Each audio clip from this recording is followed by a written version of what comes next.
Hey yo, LAZ, man, make sure you subscribe to my other channel, Gen Pop TV, because it's extreme exclusives over there that you never saw before. You heard, and some classics. You heard, don't sleep on that Gen Pop TV. You see them numbers creeping up. Them numbers be creeping up even on them repeats, baby. You heard, it's like The Odd Couple and The Honeymooners. It's classics. They gon' always move. You see that last story right there? That ain't on this channel. That's only on Gen Pop TV, baby. Make sure you go over there and subscribe to that channel. Hit that bell so you don't miss no new uploads. Yeah. If you ain't subscribed to this channel, make sure you hit that subscribe button and hit that bell over here. And make sure you check out that new playlist I created. The top 50 St. Laz stories and interviews. You heard the numbers on here is crazy. You see them hundreds of racks and that milli goat. But yeah, it's hard to get on that top 50 list, baby. It's rough. It's even rough getting on the top 100. Hey yo, LAZ, man, peace to the gods and shout out to these 3 New York icons. You heard Black Knowledge, A-Bor and Mecca Dawn. I got movies coming. And shout out to the biggest rap group in New York State Penitentiary history, 7 Up. Shut the music off, stop the party, grab the mic, and said we gonna say fuck Jermaine Dupri and So Death, fuck Puff Daddy and Bad Boy.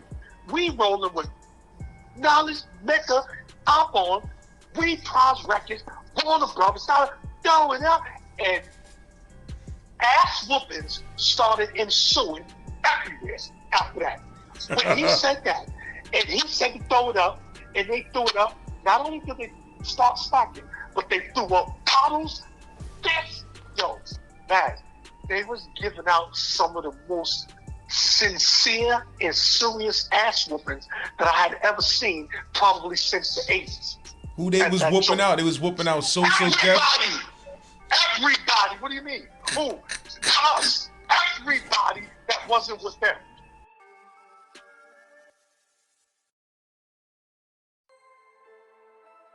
Okay, we ready? Yes, sir. We back in the building? Back in the building? Black Knowledge and Lies? Right. About time. Right, sorry for the delay, people. Sorry for the delay, but you know how that shit's in life, living life, dealing with the new kennel, the dogs and all that, and those type of things. But I think the last joint we did, right? We was I think we was with the Duran and the prison boxing story, and I think I left off talking about Elmira. So right, so it was a story that I had been wanting to tell you for a minute, right? But the way we was doing the summer series, it was just jumping from so many different topics, and I was kind of giving it to you as I recollected it. That I never got to it, but this story been burning in me for so long. You know what I mean? That it's forcing itself out, and I wanted to get this to you before, you know what I mean, I forget certain elements and things of that nature. So subsequent to, you know, the boxing program, whatever, me leaving Elmira, I left Elmira in 90. I told you I caught it, you know what I mean, caught a little situation, whatever. They PK draft me out middle of the night from Elmira to touching something and sent me to Comstock. I went to Comstock in 1990, and I was in Comstock in 1990. Comstock was one of the nastiest, worst prisons I've ever been in. The cells was small as fuck. Like, you could, you know, my arms aren't that long. I could stand in the middle of the cell and extend my arms on either side and touch both walls. That's how wide the cells was, and the length wasn't that much longer than, I guess, the length of whatever standard size bed they had in there with the little toilet and the sink. I mean, the toilet and the sink. So it was extremely small, and it was one thing I didn't like about Comstock when I got in there, aside from, you know, the attitude of the guards, that they were extremely racist, was the fact that Comstock was dirty as fuck. when I say dirty, it was roach infested and mice infested. It was nothing but roaches and mice in there everywhere. And anything you did when, you know, we used to put, I used to go to commissary and we had these little net bags, and I used to put my commissary or in a net bag and hang it from a line that I had gone from the vent over to the wire, to the front gate. I had to hang my commissary up in the air like that to keep the mice from getting in it, whatever that wasn't canned goods, the cakes, the breads, and all that other shit, pastries and all that, and the roaches. It was disgusting. Part and roaches self. every motherfucking way. Part and self. And I promise you, some of the mice knew how to even get into the shit that you hung from the ceiling.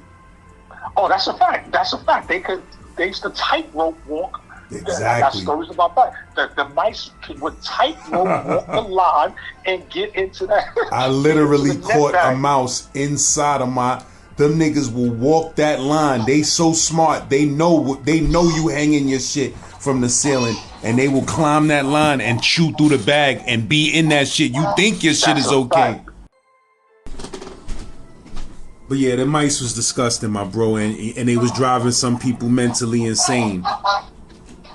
So the funny shit, it's another story. But the funny thing was, when I went to the hole, I caught 4 years in the box, 1,460 days for a little summer riot in Comstock. And when I was down in the hole, I had a mouse nest behind my toilet, and the mice had baby mice. The mouse had baby mice running around, about 5, 6, 7, 8 of them, and I had caught them shits. I set a little trap, put food in the front of it, and when they came out, I would snatch them up with my gloves. I had gloves on. They was little. I would snatch them up and I would throw them in a brown paper bag, a big brown paper bag that you would get from commissary.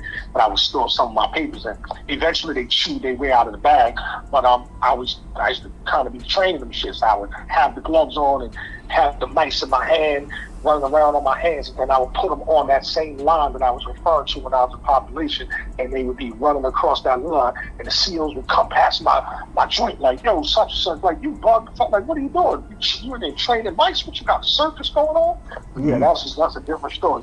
But the mice was, and roaches was everything in Comstock. But so the reason that I was talking about Comstock, and as I'm transitioning with the story, is when I was in the box, before I went to the box, when I was in population, and shout out to the homie, I haven't seen him in years or whatever, and certain parts of the story he might not agree with or whatever, but it's my story, and it's my version of my story, so I'm just telling it how I saw it and how I envisioned things.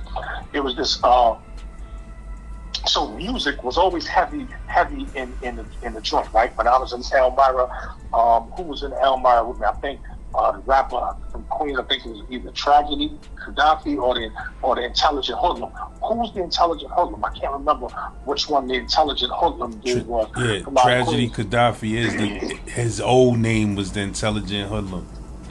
Okay, so I believe he was with me in the L back in the late 80s, and then Black Rob had came through. And I remember when Black Rob came through because they had a big epic rap battle out in that Elmira Armory that I was telling you about. I was spinning the yard, spinning around the armory, and I seen them over there. I think they was battling, whatever. They had a bunch of dudes, hundreds of dudes over there cheering and checking it out. But at that time, I wasn't into the the prison rap politics of it all. So I seen it, but I didn't go partake in it. Who was battling? Black Rob and Tragedy?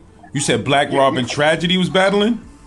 Yeah, if I'm not mistaken, because Tragedy was already there in the L, and he was rapping, and he was regarded as probably one of the best rappers that was in Elmira at that time. And the dude, when Black Rob came through, I guess dudes knew who Black Rob was from not from him being on the streets, but whatever raps he was doing in prison. So the prison music scene kind of mimicked the street music scene. Everything in prison mimics what takes place in the street to some extent. So dudes was reaching accolades and notoriety and fame in the prison for their rap skills, the same way that dudes are doing out here in the street. It might not have been on the same level, but dudes was kind of hood and jail famous for their rap skills. Facts. And that's a perfect transition to this story that I'm telling. So, hold me for 1 second. So like I said, I think Tragedy was there, whatever, and he was regarded as one of the better rappers there. Like I said, I wasn't really into the rap scene in 88, 89. I was still running around wilding, and I was on the boxing team, and we was doing the things that we was doing. But those things existed in Elmira at the time. So I think Tragedy and Black Rob had a major epic battle. So anybody that was there that know about it or that remember that, I guess they could talk about that better than I can. But anyway, moving forward, so now when I went to Comstock, I was in Comstock with this brother. His name was Science, right? That was his attribute. His name was Science. He was from out of the Bronx, and he was the first cousin of one of the dudes from Nice and Smooth. You remember the rap duo Nice and Smooth? Yeah, Greg Nice and Smooth B. Yeah, Greg Nice and Smooth B, right. So my man, he was one of my cronies. He was one of my dudes that I was running around with in the joint. His name was Science. He was from out of the Bronx. He was a cousin of either Greg Nice or Smooth B. One of those guys was his cousin. But he was extremely nice in rapping.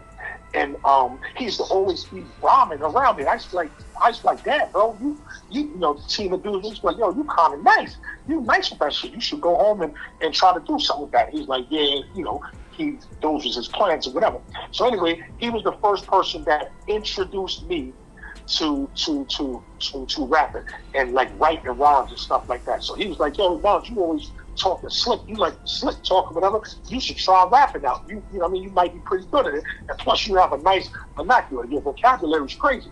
You be saying some ill shit, just regularly speaking, so you should try to put that in metaphors of rap. So he was the first person to show me how bars went. Like, you know, you write a line, one line, and then whatever your last word is, when you go to the next line, make that last word rhyme with the line before it, right? And he said those two lines kind of consisted of a bar. Okay, so cool. I took that into consideration or whatever, and I was like, all right, but I never really took him serious. I think I might have went in my cell 1 or 2 times, wrote something down, and came out and spit it to him. He's like, yeah, that's fire. But in my mind, I knew that shit was trash. Yeah, especially trash in comparison to what he was saying, but I guess he didn't want to shoot my shit down and knock my courage to do it out. So he would always encourage me like, yeah, that shit is fire. But I knew that shit wasn't fire. He couldn't fool me. But I appreciated it. You know what I mean? That's what homies do, man. That's a solid. Science is a solid brother. I hope he's doing well. Haven't seen him, heard him since the 90s, since that situation. But hopefully he's alive and doing well. But anyway, in Comstock at the time, it was this dude by the name of, it's crazy, Free King Africa. That was his name, right? And that was his rap name. His name was Free King Africa, right? And he was a rapper, big black dude, tall black dark complexion dude. And I can't remember where he was from. I don't know if he was from out of Long Island or whatever, Strong Island as we was referring to back then. But he was a rapper, and he was, I guess, okay, he was nice, right, Laz? But to me, because we was younger than him, his style of rap wasn't palatable to my ear. To me, it was like, all right, you putting words together, you got a nice little flow and all that, but that shit is kind of ass, right? Your content is kind of ass. And the reason it was ass to me, right? No disrespect to nobody. I ain't trying to disrespect nobody laughing. I'm just keeping it a thing. It was kind of ass to me because he sounded like Cool Mo D in 19. Who the fuck sounds like Cool Mo D in 1990 thinking they spitting fire, right? So that was the running joke between my peers, the younger brothers like us, that was, and Science included, that was listening to rap and that was in the music and all that. And we was like, yo, this dude, and he was talented because he could. So these are dudes that you know that are pretty talented, dudes that can actually rap, right?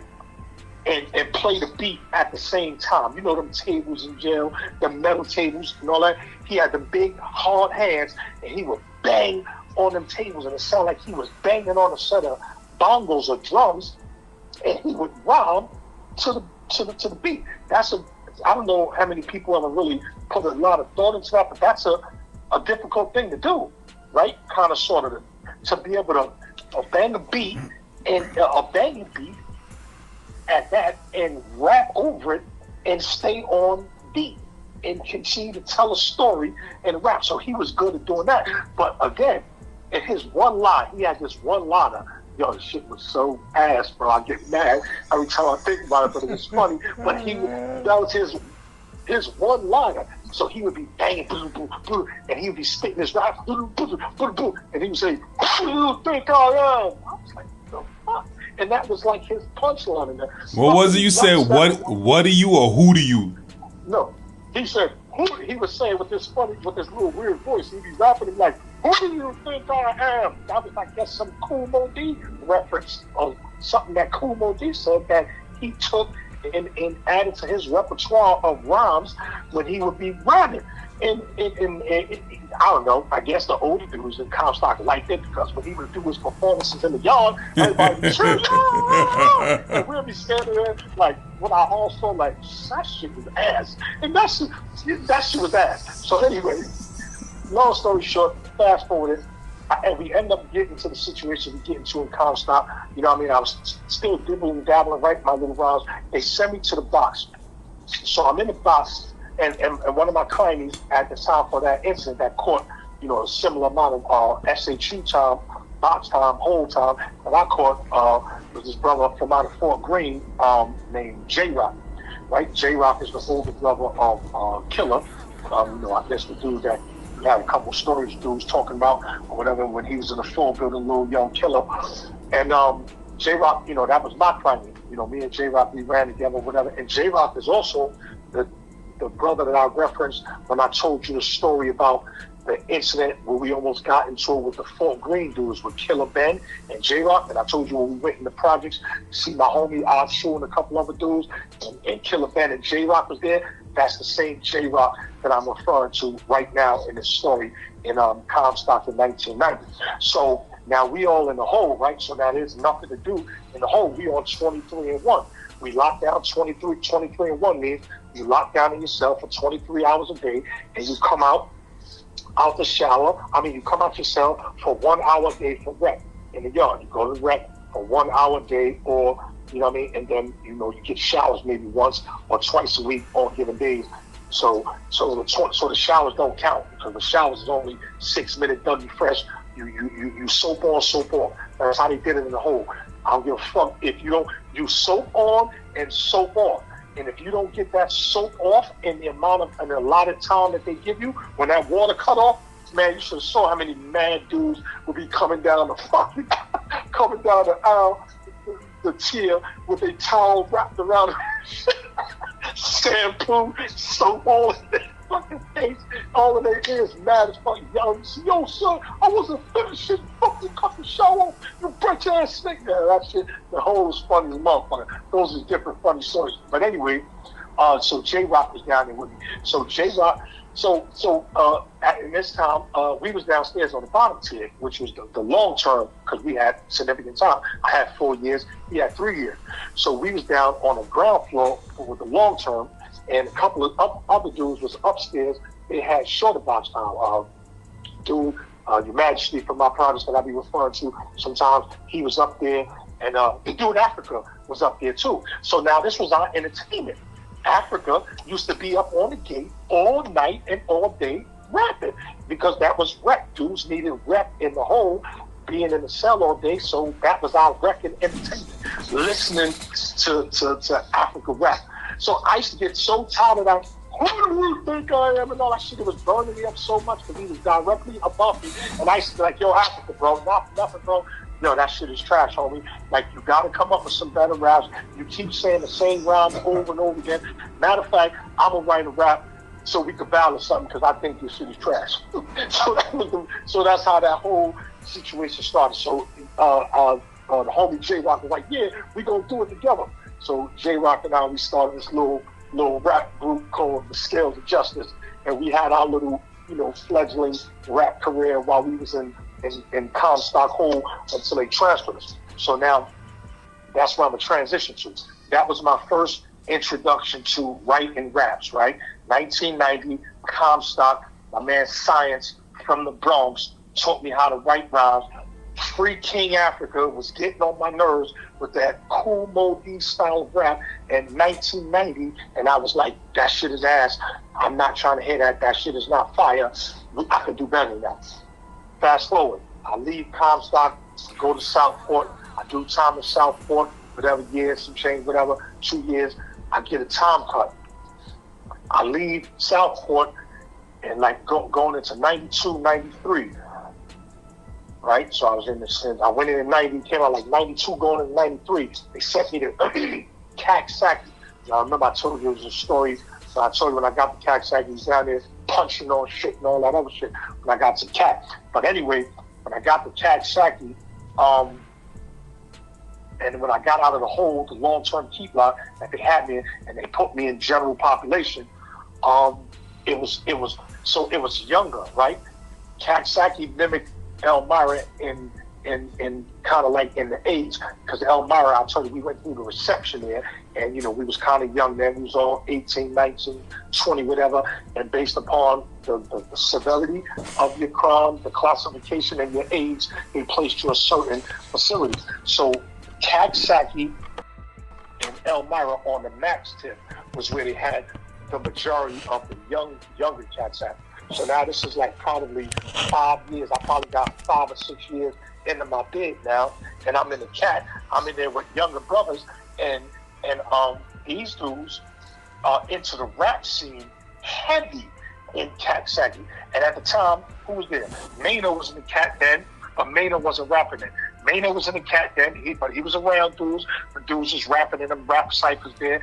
Mano was there. There was a bunch of dudes there. A bunch of dudes in the Cat was there, but I significantly remember Mano, and I'm talking about Mano because, Mano's now into the rap scene. So anyway, and I told you, rap was heavy. So I don't know if Mano got his music influence from being in the Cat and seeing some of them ciphers and probably partaking in some of the ciphers. He got that fine desire to take that to the streets or whatever. So now, I'm God body, 5% nation of God's and earth. So it was a lot of younger brothers there, a lot of younger God bodies there. And this is the time where I was with a couple of brothers. The God shop on. He was like, "Yo, Nas, come on. You just coming out the hole or whatever. You be over there building a lot with the 85. I want to introduce you to the guards." So Brother Chabon took me over to the table in the Cat in the center yard. Brothers had certain tables.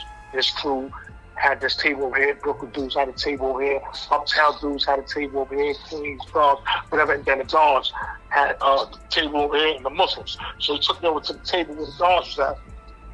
And when I went over to the table, I was immediately drawn to the energy that was going on over there because they was rapping. And it was a bunch of young brothers. I've never seen these brothers before in my life. My first time meeting, getting introduced to them. But they were rapping. Now, lads, this is how poignant this was for me. These were some of the best rappers that I've ever heard in my life, even to this day. I heard behind that wall in Coxsackie when I was in the Cat, 92, 93, whatever year that was. These dudes was nice with it. I'm talking about nice with it. Not that Free King Africa, who do you think I am shit, and not that booty shit that I was writing to battle him. These dudes was like record label. You talking about 7 Up? You talking about 7 Up and all of that? Right. Okay. So you now you know where I'm getting to. So it wasn't 7 Up then, right? But it was just the guards. So it was the brother, the guard A-Bor. When I first went over there, it was the guard A-Bor. It was a brother named A-Bor. And there's another brother named Shamel, Roughneck Shamel. And I think it was Roughneck Shamel that was rapping.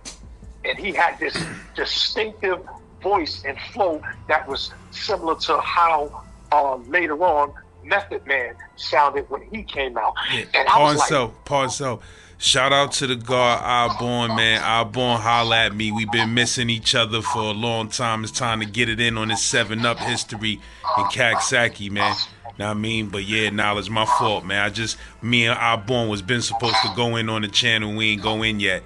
I mean, I don't want the bro to think that I forgot about him. You know how this is, everything is, see the lies you make me get chills all the time, bro, because you do this to me every time when I be in my stories. You always lead right where I'm going, and you get right into it, because next up after Roughneck Shamel was the guard A-Bor.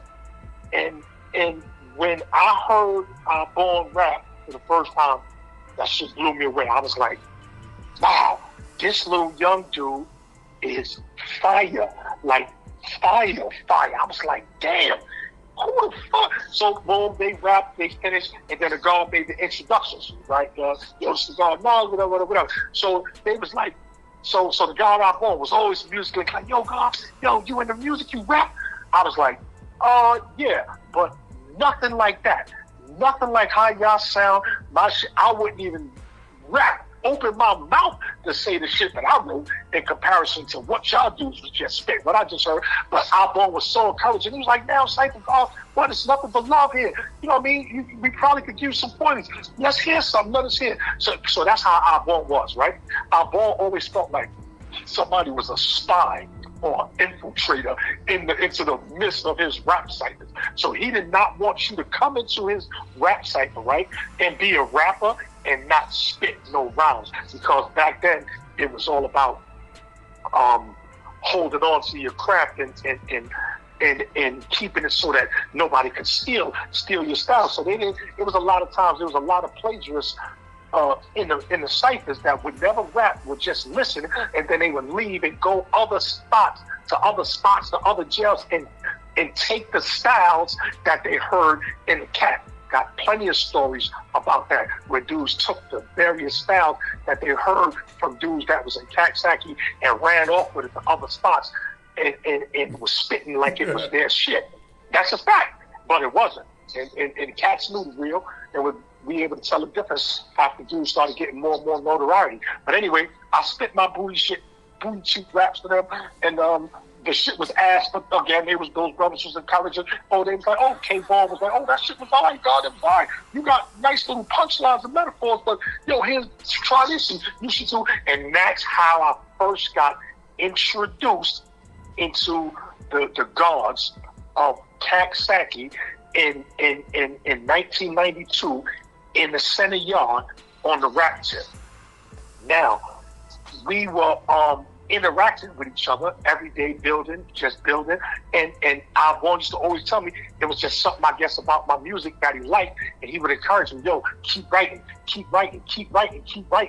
and you know, and I would write, and then I would come out and test it on A-Bor, because to me he was one of the best rappers there, so if not the best. So I was like, if he liked my shit, then maybe I'm on to something. I'm doing all right. You know, everybody got aspirations of being rappers when they're young and loud. You know how that shit go. We African, homie. So we musically inclined. It's in our nature. So we was all working in the mess hall and shit. And we used to be back there in the mess hall. Shout out to my homies, man, from Uptown, my man, Boogie Blonde. My cat, this was a cat from out of Uptown of Harlem named Boogie Blonde. That was that was in Coxsackie with me, in working in the mess hall, and he was another dude that I would try my raps out on. And I'd be like, yo, Blind, I wrote some shit. Let me know what you think of it. And he had another homie named, I think his name was Treaton, little dark stocky dude named Treaton. He was out of Harlem too. Them two, I used to test them with my little raps, and they used to be gassing. Yo, no, that shit was fire. It really wasn't, but I guess it was decent. They liked it, whatever. So one thing I want to point out too, Laz, yo, there's so much talent, bro, behind the wall, and a lot of brothers never get to realize other avenues that they could have pursued, because, you know, they were probably caught up in a life of crime or whatever. But prison is filled with so many different talents, bro, in terms of thinkers, in terms of speakers, in terms of builders, doers, people good with their hands. It's a lot of talent in prison that people on the outside need to tap into. So if you got homies in there, don't leave them for dead, man. Please check for your homies and keep their hopes and spirits alive until they can possibly one day re-enter society, get back into the world. But back to this music, there was so much talent in the cat, bro. I'm talking about even on a Latin tip. I never even heard of like Latin rap and Latin style or Latin versions of rap, like the way they have it now, the reggaetons. I heard all of that before the way they have it now in Coxsackie in 1992, lad. They had Spanish dudes that was doing that style of rap and singing and bachata, all that. They was doing that then. And they had West Indians, Jamaicans. There was this one dude, bro, named Grave Digger. I'll never forget Grave Digger, because Grave Digger made the most indelible impressions on me as a reggae artist or a music artist. He was one of the hardest dudes I ever heard spit reggae music. He had this song called, I forgot what it was called. I think it was called Grave Digger, because his name was Grave Digger. I think he had a song called Grave Digger where he would say something, one of the lyrics of the bars was like something like, there's only one digger on the area, something like that. He was like, only one digger on the area. And these dudes were so nice that we had concerts in the center yard in Coxsackie. I'm talking about where dudes literally knew the lines and the lyrics of these dudes' songs and would be out there. Imagine that, lads. Imagine a yard full of hardened, tough guys, right? Murderers, robbers, and the like, standing there amongst each other harmoniously, listening to music. So one thing that people need to realize about music, homie, is that music breaks barriers, right? Music knocks down walls, racial walls, economic, geopolitical, economic walls, because music is a universal language that people love and that people can relate to from all different walks of life. No matter what their differences are, they probably can find some common ground when it comes to music. So those brothers and sisters that are out there that have those talents with music, keep doing your thing, because you guys change a lot of people's lives. So anyways, I talked about the dude Grave Digger, whatever, and his musical influence with respect to the reggae scene. So we had shows, concerts out there in that yard where it would be rappers, then reggae artists, then Latino artists, and singers. It was lit, homie. It was super lit. Anybody that was in the cat in 92, 93 and all that, in that center yard, if you wasn't scared, if you wasn't in PC, if you wasn't playing yourself, and you was out in that yard, you knew about them concerts. Concerts and slashings and stabbings. That's how it was going down in the cat. Music and violence. That's how it was going down. Music and violence. So A-Bor, I told you, would always encourage me to keep writing, right? So at this time, we was all working the mess hall. We was all going to college too at the same time. We all, because I was always on some academics. So I was encouraging all the brothers, listen, homie, they giving a free education in here. Let's get this education. If you don't got your GED, I help some of you dudes to prepare y'all for your GED. Take y'all GED, pass that, and then get this college education, because you're not going to get nowhere in life without no education. Anybody that remembers me from then, they'll know, aside from the violence and the wild shit, I was always a stickler for educating yourself, homie. Not just knowledge yourself, but educating yourself in all areas of life so that you can compete in society. When we got out, we was prepping and training for when we got out, lads, because we knew, we didn't have the elbow. A lot of us, we didn't have life biz, and even if we did, life back then was 25 life. So after you do 25 joints, you coming home. If you went to jail when you was 15 and you did 25, you coming out when you 40. 40 is still relatively young, so we was in training my whole bid for freedom. So A-Bor was like, yo, Knowledge, man, I'm starting this group called 7 Up, and I want you to become a part of it. right? And he gave me the name, the Rain God. He was like, yo, because all you talk about in your raps is violence, violence, violence, violence, bloodshed, killing niggas, shooting shit up, blood, blood, blood, blood, blood. You always wetting something, right? So that's what he used to say for his metaphors. You always wetting something. So I'm gonna call you the Rain God. And A-Bor was actually the one that gave us our nicknames in the center. We all had our attributes and our own rap names that we came in with, but A-Bor and his vision, his musical vision, and how he saw things and how he put it together, he gave everybody a attribute, I guess, based on a character that he saw in them. And for me, he gave me the name the Rain God. So the original members of the group 7 Up was the brother A-Bor, the brother Roughneck Shamel that I was talking about, this brother named Van Quan that got kicked out of the group. Van Quan got kicked out of the group because he was indulging in boy activities, like boy, fucking with the boys, and we wasn't with that, so we kicked him out the group. And I wanted to give him the business, but A-Bor stopped me. I forgot where Van Quan was from, but he was nice. Van Quan was a monster on the mic, and Van Quan was referred to as Earthquake, right? And so they gave Van Quan the name Earthquake. He was Earthquake as a part of the group. A-Bor was the Thunder God. It was the Thunder God A-Bor, Earthquake Van Quan, Black Knowledge Rain God, and then Waz, God Waz. Waz was the Hurricane, and Mecca, my brother Mecca, he was from Harlem, and there was a couple of us, so it was 7 of us. That's the original 7 Up. It started in Coxsackie with A-Bor's vision and saying, yo, want to start a group of rappers, and we're going to call ourselves 7 Up.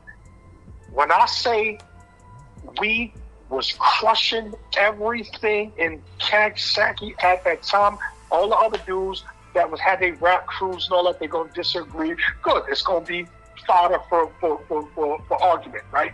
But hands down, if you do the research and you ask around from dudes from that era, nobody was fucking with 7 Up, right? And if you think about it, this was a 9-2, right? 9-2, 9-3.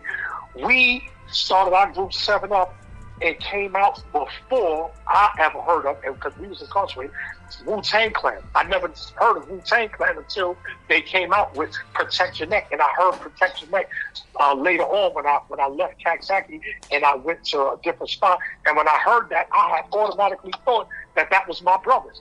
They sounded so similar to us that I thought that was actually A-Bor and Shamel and Van Quan or whoever else that might have went home already, and they had already got on, and I was super amped. Like, oh shit, my brothers is on, whatever. So now we moving forward. So that was the original 7 Up, right? All those brothers that I mentioned. And our plans were to take the rap career, take the rapping that we was doing in there and take it to the streets, get on, and put our peoples on. So the plan was whoever got out first was to make the attempts to get into the industry, go to the seminars or whatever, get in, and once they got in, open the door for the rest of us, and we was going to introduce the world to 7 Up, right?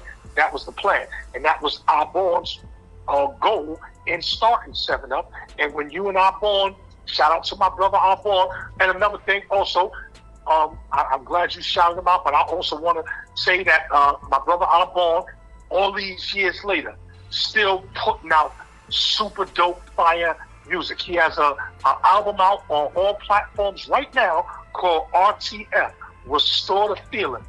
Beloved A-Bor, Restore the Feeling. That's out on all platforms right now. He got features with Jadakiss, Ghostface Killer, AZ. He got Case. He got a lot of features. It's a dope album. If you still like that original feel of hip hop and that style of music, go check out Restore the Feeling from my beloved brother A-Bor. So now that's a great transition into this story. So now A-Bor went home first, right? I can't remember what year A-Bor went home, but A-Bor went home first, and A-Bor was making all of his attempts to get into the music industry. And, you know, A-Bor is a solid brother from Mount Vernon, man. Shout out to Money Earning Mount Vernon, man, 4 square miles. They produce a lot of solid brothers out of Mount Vernon, and A-Bor was definitely a representative of Mount Vernon and one of the more solid brothers that I've met that I still have a strong, solid relationship with to this day. Speak to him on a regular basis. So anyway, A-Bor would always write me, sending me kites, you know, when I'm in the hole and all that stuff. And when I wasn't in the hole, I was in population. He's sending me tapes. You know, back then we was getting tapes. You know, we had cassette players or whatever. He would send me tapes, get tapes made from his studio sessions, and send it to me in prison. So I was always in tune with A-Bor's musical endeavors and efforts while he was seeking his career on the outs, right? So I told you, I came home in 9-6. When I came home in 9-6, I got with A-Bor, and we, you know, when I was in prison, I read a book, How to Start a Record Label, and I was trying to start a record label because I felt like musically, I was like, you know, rap is a younger game. By the time I get out, I'm gonna be a certain age, so it might not be, you know, they had a totem pole, right? And where rappers stood in that totem pole in the music industry. And rappers, a lot of people might not know, was at the bottom of the totem pole in terms of money, you know what I mean, that they get from actually rapping. The rappers kind of like get their money from shows and shit like that. But off of the record sales and the album, you know, sales and all that, they wasn't really receiving a lot. And I guess that came from the Jay Jerky eras of music that we're going to get into as this story transitions. So when I come home, I had my little record label that I started in the Cat P9 Productions, Double P Records. Came home, I had book knowledge, right?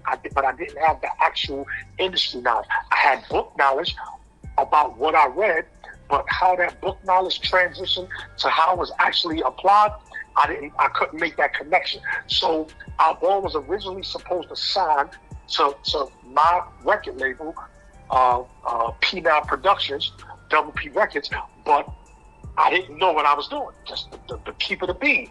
You know, we always keep it a bean. I didn't know what the fuck I was doing, right? I had the vision, but I didn't have the knowledge and the know-how. So that deal between A-Bor and myself fell through, but we still was fucking with each other. I'm in the studio with him, making songs with him for mixtapes he's doing and albums or whatever he's doing. So now fast forward.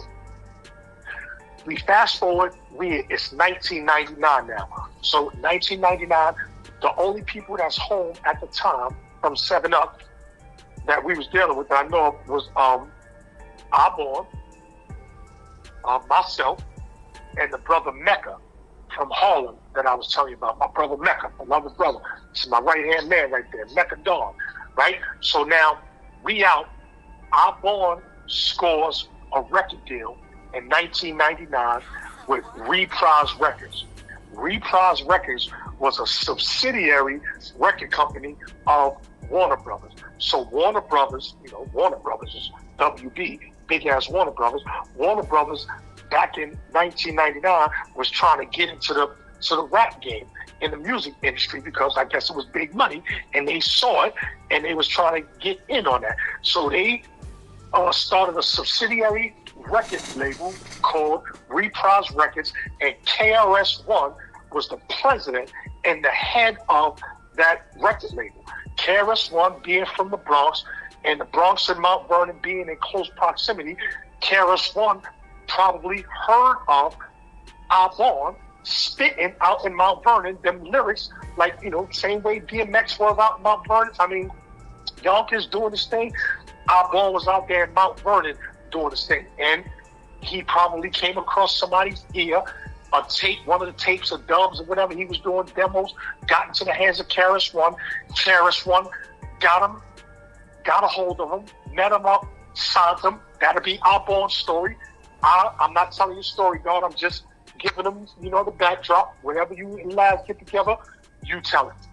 But anyway, A-Bor gets the deal in 99. True to the form of his word and the type of brother he is, he bring us in. Only ones at home at the time, myself and Mecca.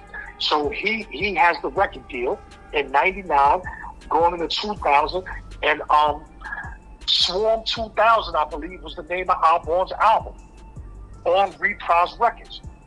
So now 99, right, is 2 years after the death of Biggie, 3 years after the death of Pac. I believe Pac died in 96. I believe Big died in 97.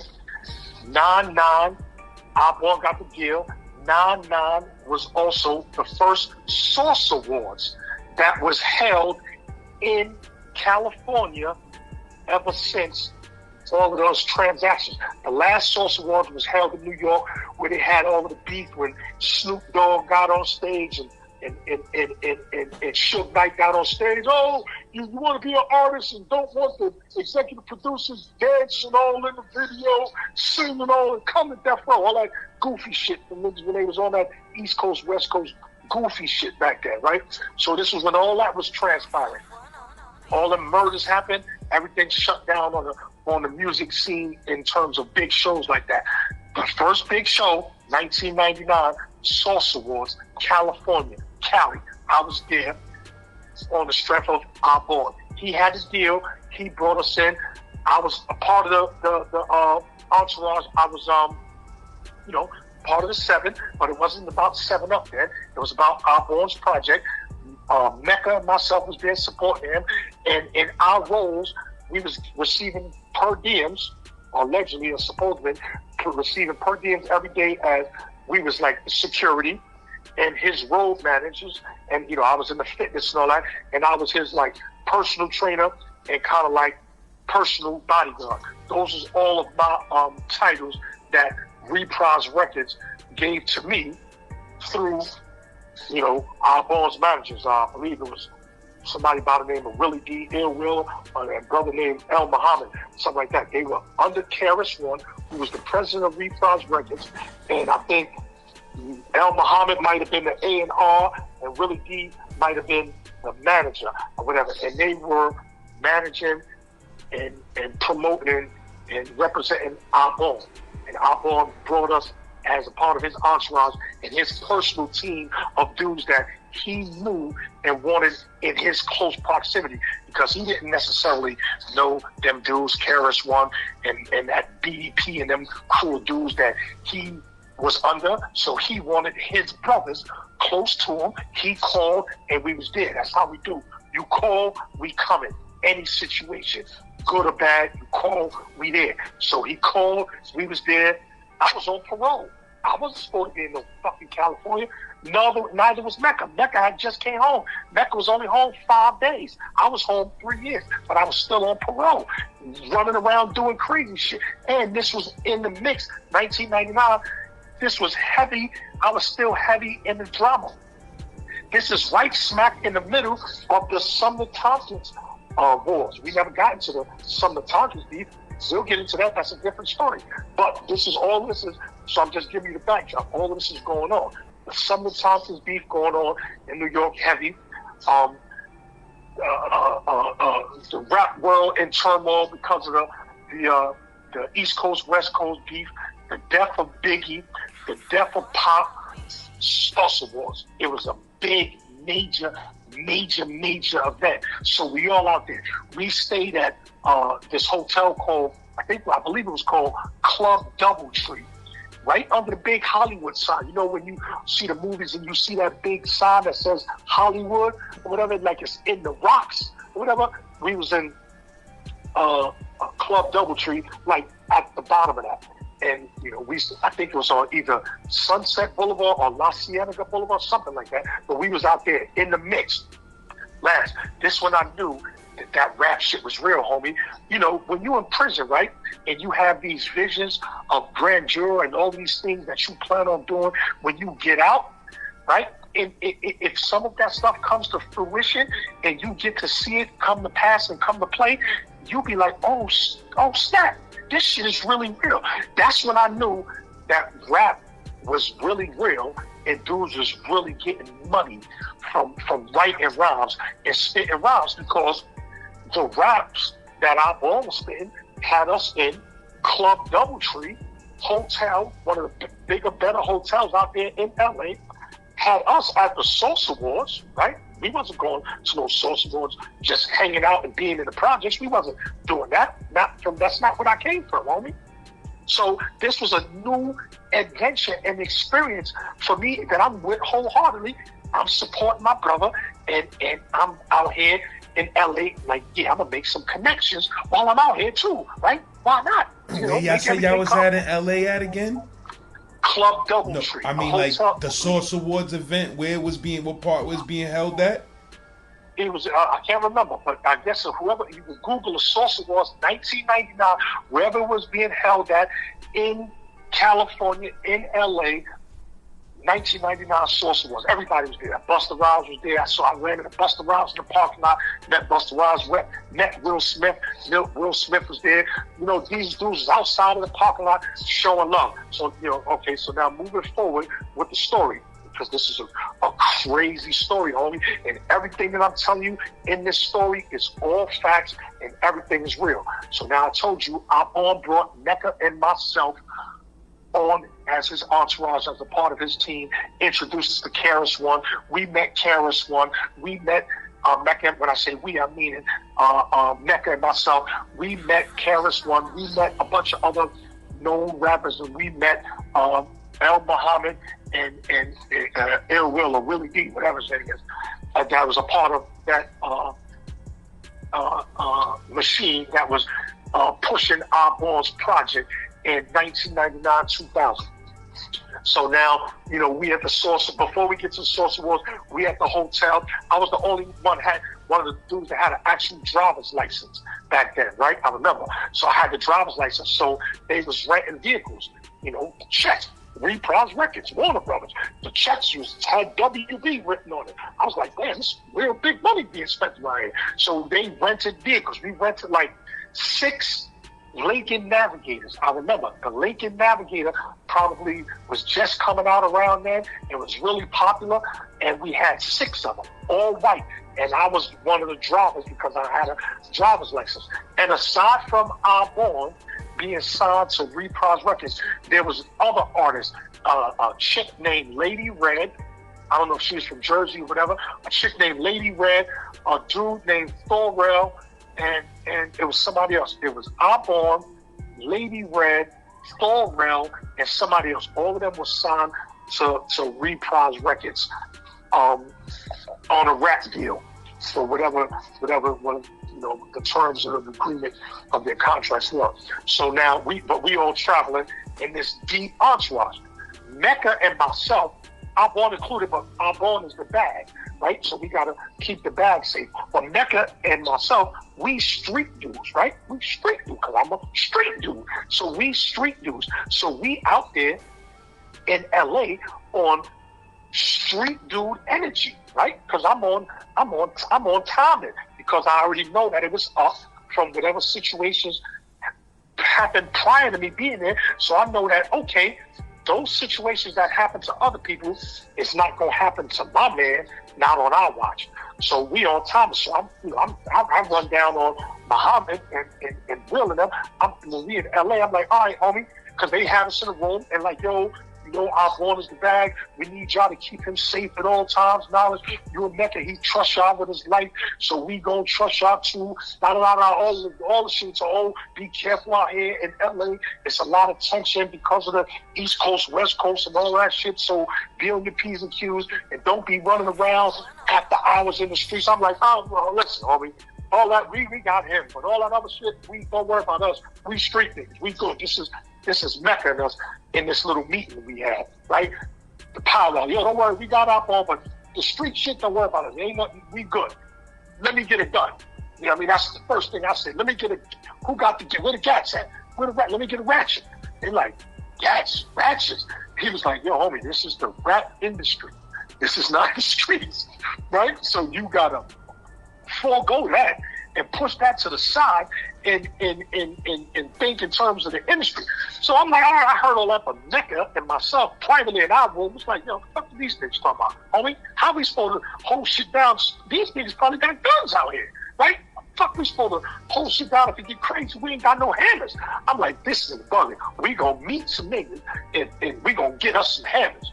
So now, funny story. So now we at the time for the Saucer Wars, right?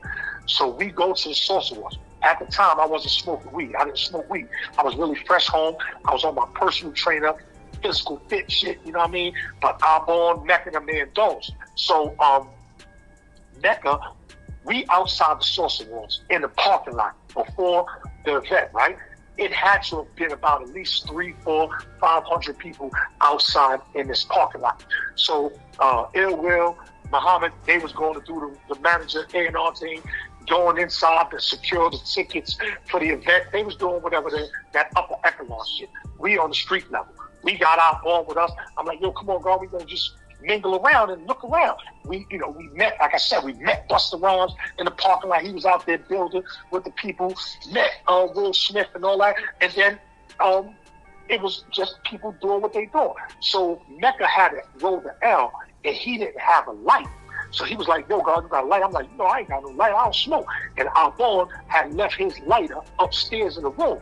So we outside the parking lot. It was to the left of me. Mecca was standing in front of me, talking to me, directly in front of me. A-Bor was to my left.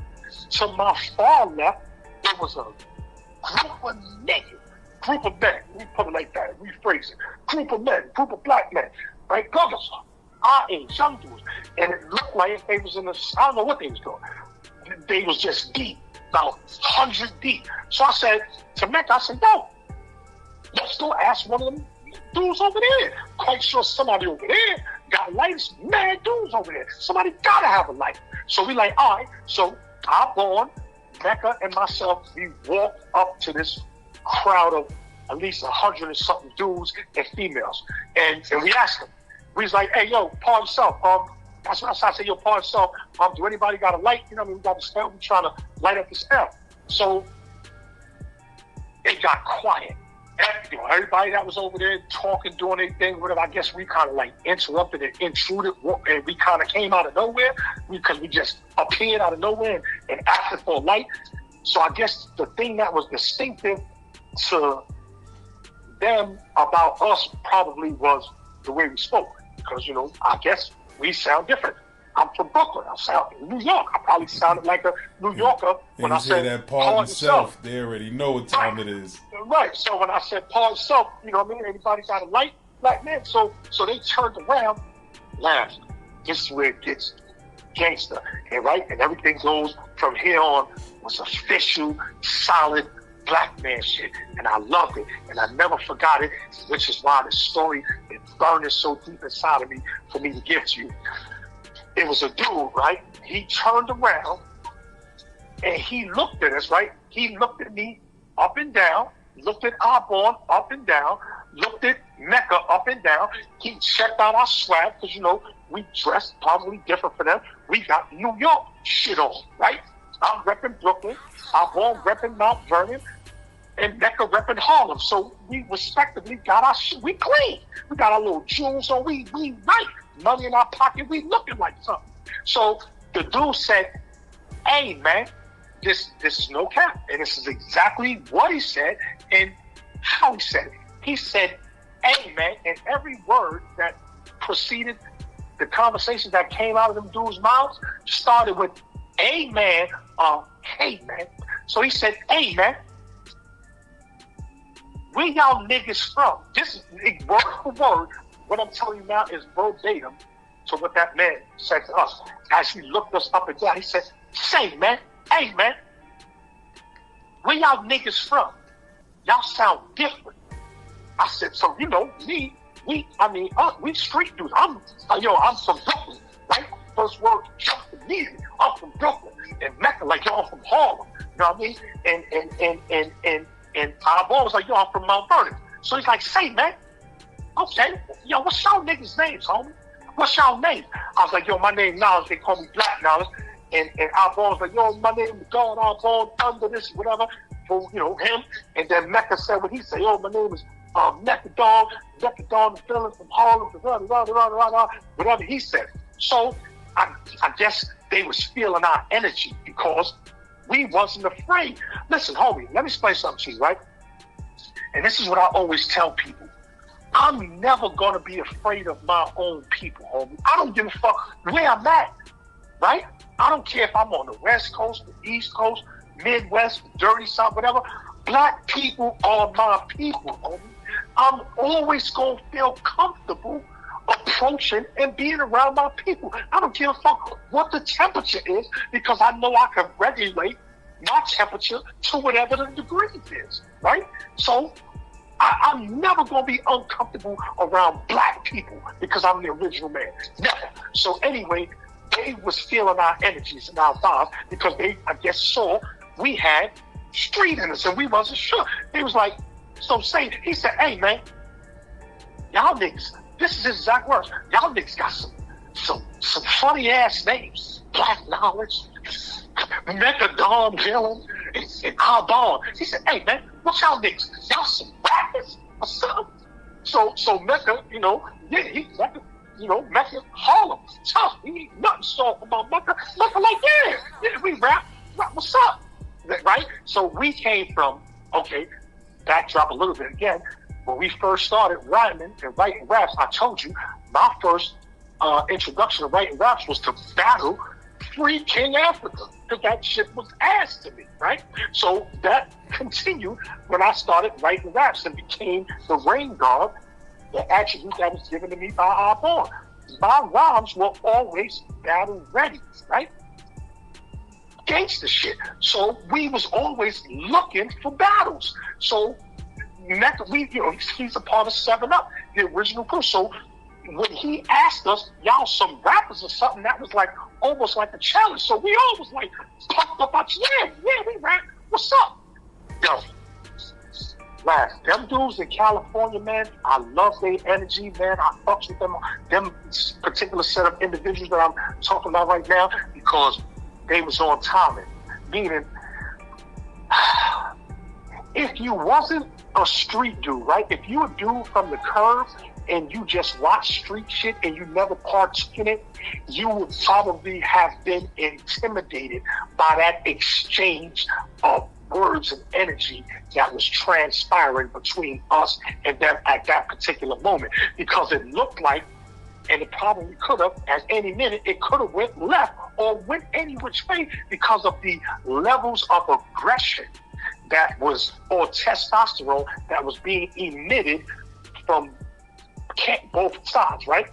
But what I found out was that that's just their mannerisms. They're vocal like that, and you know, they're aggressive somewhat, some dudes, with their how they vocalize themselves. Cool. I don't have a problem with that. I don't stand. All right, cool.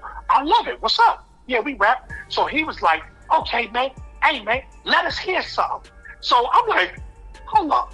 Right? Because now I'm almost starting to slightly, not a lot, but slightly get a little bit offended, because it feel like we being pressed a little bit, right? Because first you asked us who we are, where we from. Then you asked us our names. Then you told us our names sound funny. Then you asked us if we rappers. And then you telling us to let you hear something, right? So I'm like, wait a minute, like, you know what I mean? But, you know, right next to me, he kind of like nudging me a little bit, like, yo, you know, bring it down a little bit, be easy, don't get too aggressive, because number one, we outnumbered. It was just us 3. There was probably about 100 of them. But so what? We've been talking to other men, right? So I'm gonna match levels of conversation. So, you know, I was a little bit offended. So, and he sensed it, because I was like, yo, you asking us a lot of questions and all that. Like, y'all rap with y'all. So he was like, hey, man, yo. So he shut the shit out of me, stopped me. So he said, hey, man, hey, man, hey, hold up, man. calm down, man. Like, don't get offended, man. This is just how we is, man. You know what I mean? This is how we do out here. We need to know who niggas is and what they on when they're around us, and you know what type of time they on, so we know how we need to react. And my name is such and such and such and such. So, right now, this is the part where I'm getting to. I told you, just getting gangster a little bit. His name, if I'm not mistaken, I believe, was Nutso, right? So now I didn't give you a visual description of these brothers. I just seen a group of individuals. When we got close up on them and I poured myself into their cipher and asked for life, I got to visually see their attire. 100 dudes, imagine that, right? If it was that many, however many, right? 20, 30, 40, 50, 60, whatever, a lot of them. Everybody had on everyone had on red or blue sweatshirts, a pair of jeans, red or blue Chuck Taylor sneakers. That shit Snoop used to wear in the rap videos, and the same shit they give you at SHU in the hole in them state prisons in New York, and either a red or a blue bandana on their head and handkerchief hanging out of their pockets, and hats. And on the hats it said Watts Projects. And on the sweatshirt, on the front and back, it said Watts Projects. So now in my mind, I'm like, I wonder if these dudes are kind of like rappers too, like, cause they got the attire all red and blue. So now I'm alert now. I'm like, oh shit, these dudes probably bang. These you know, they probably bang. They probably a part of the life. So, and I got confirmation when I got a little offended, and he reached my levels of offense and brought it down by saying, yo, listen, homie, nah, this is how we do. This is our set. This is our turf. My name is, he said his name was Nutso. He said such and such, Nutso, whatever, he said. And then he said, throw it up. Yo, last, he said, throw it up. Yo, that was the flyest shit I'd ever heard in my life, son. Because he's like, right, we having a conversation. Throw one up is going through my mind, right? What do you mean throw it up? He was like, such and such, whatever, great. So, come to find out, they was Grape Street Crips, and I forgot what set of bloods. But anybody that remember the Salsa Wars, 1999, California, they gonna remember the brothers from out of Watts Projects that was repping Grape Street Crips and whatever set of bloods they was repping. Because this was the first time in my life that I ever seen Bloods and Crips together. So I was confused. I didn't know what was going on. But he said, Nutso, whatever, throw it up. And when he said it that soft, throw it up, he started stacking. I think that's how they refer to it. You know, the gang coach is stacking, throwing gang signs with his hands in the air. Last, imagine 50, 60, 70, 80, 100, however many brothers it was, and they have fought a semicircle around, not a semicircle, a whole complete circle around. So now, I didn't even realize that. But we was encircled by them, and we was in the middle of their circle. I was like, fuck, when did that happen? Right? Because I'm focused on this dude, but when he said throw it up, I didn't even know all them dudes. You know how dudes just be lingering around? Nah, I didn't know all of them was together.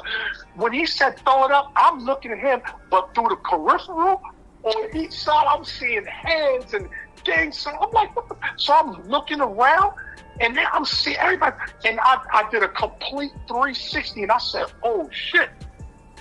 So I looked at Mecca, and I looked at our boy, and I was like, oh shit, this is it right here.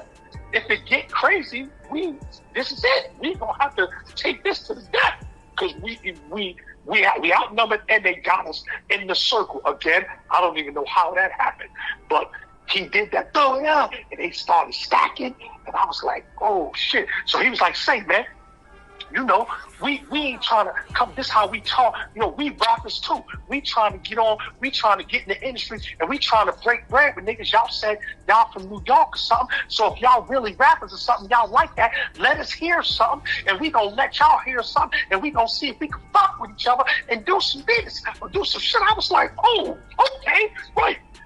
Before I could say anything, Mecca. That's why I love Mecca, man. Shout out to my homie, man. My brother Mecca, dog. Mecca, I love you, homie. You know I love you. A solid dude. And at any time, matter of fact, Laz, I'm going to connect you to with my brother Mecca, because Mecca's a cinematographer. He shoots all of the videos for Lil Baby and all that out in Atlanta. He's the top dude in Atlanta on the cinematography tip. So I'm connecting you with my peoples. So if at any time you want his version of the story, because he is an integral part of this latter portion of the story that only he'll be able to tell his version of. So I'm going to make sure that I connect you with that brother, Mecca, and then you already reached out to A-Bor on a shout out. So when A-Bor get to you and y'all going through it and you rehash this story, I'm quite sure you're gonna get similar versions of what I'm presenting to you right now. So Mecca was always quick on the gun. So when he was like, let us hear something, Mecca just kind of, and I'm having this back and forth exchange with him, Mecca just kind of put his hand on my chest and pushed me back, was like, I got it, God. Back up, I got it. And just went in.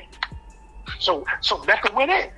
Mecca went in for like 10 minutes. He repped Harlem heavy. He went in at that cipher, and I know he went in because everybody was quiet and listening, and more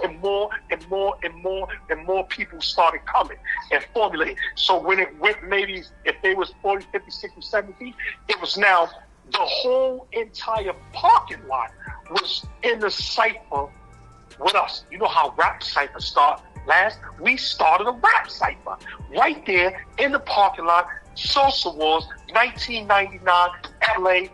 If you remember, if you was there, you know what I'm telling is all facts. So Mecca started going in, whatever he was talking, this Harlem shit, metaphors, punchlines, science, So they was the dude Nutso. I guess he was the leader because he was the most outspoken poor person saying everything. There was another dude, I can't remember his name, but Nutso was just, he was nodding his head and checking everything out. And seeing A-Bor kind of glanced over at Mecca when he was done and gave him that nod of approval, like, yeah, you did that, bro. You did that, little bro. You represented. So the dude, Nutso, he's like, okay, man. I'm telling you word for word what I remember how his conversation was. He was like, okay, man, that was all right. That sound like a little something. All right. Y'all might be on something there, but okay. I like the way that sounds, but let me show you how we do it out here. Goddamn, laugh. Them niggas was nice, son. Them niggas was nice. Those gang-banging homies was nice, son. Nice like how you hear when you think of Snoop Dogg and when you think of the Game and you think of all them dudes that came up from the street scenes of Cali rapping. I could probably see the you know what I mean, where it all came from and how their culture is. And I saw the differences in their rap style and in their culture versus how we carried it and how we played it over in New York. They were a group of individuals, all of the dudes that had that sweatshirt on or whatever. So again, he said they was trying to get in the industry. So I guess they probably was in a studio, whatever. So they was the type of dudes that they knew each other's punchlines when it was coming. So they said all of their punchlines together and in unison and all that. And I ain't gonna front, Laz. That was beautiful.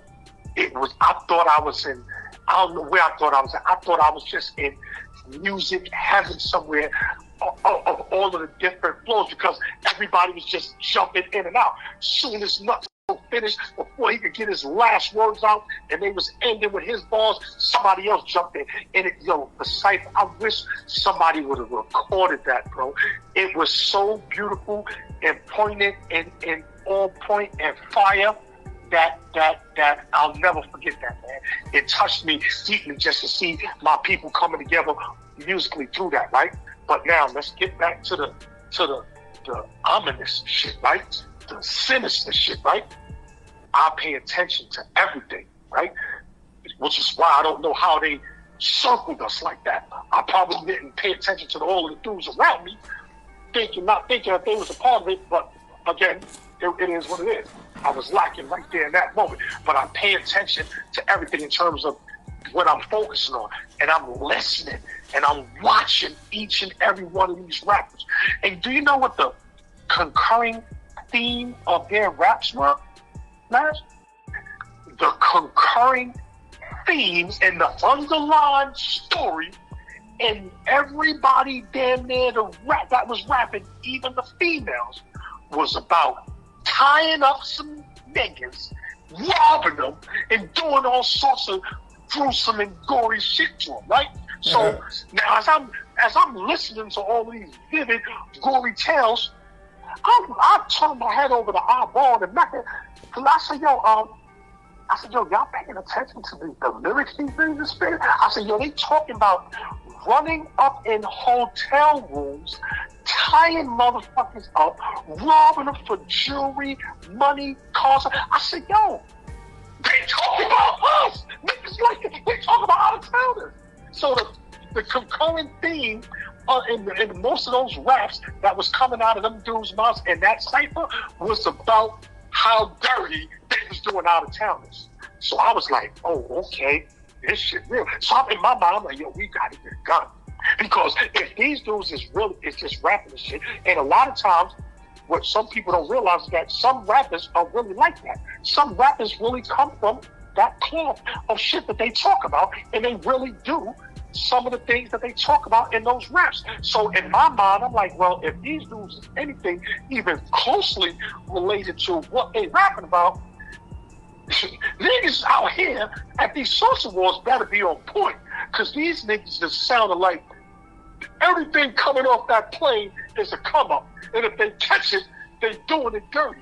So I was like, okay, that was the underlying theme, right? So again, we stayed out there rapping for hours. I didn't even go inside the social wars. I stayed outside with the gangbangers in the parking lot.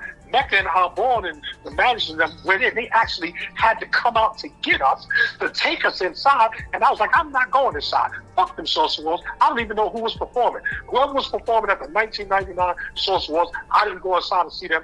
It was more action outside in the lot with the peoples, in the streets, the peoples from the community. That's where I wanted to be at. I wanted to feel the pulse and vibe with the peoples. So I stayed out there with the peoples. So I guess, okay, so in those type of events, right, Laz, everybody, I guess, is it's a hip hop event, and it was also rap seminars out there in LA at the time, 99 too. So we went out there for the salsa ones, but we also went out there to promote, I told you, A-Bor's album, which was Swarm 2000, and they was having DJ conferences and stuff like that. So we were performing at those conferences, and we were presenting the record to those local LA DJs in order to get them to spin A-Bor's record on the West Coast. They promoted it more on the West Coast than they did on the East Coast. It makes sense to me. A-Bor is an East Coast artist. I felt that was improper promotion. They did it wrong or whatever, but hey, that's the way it was back then at that particular time.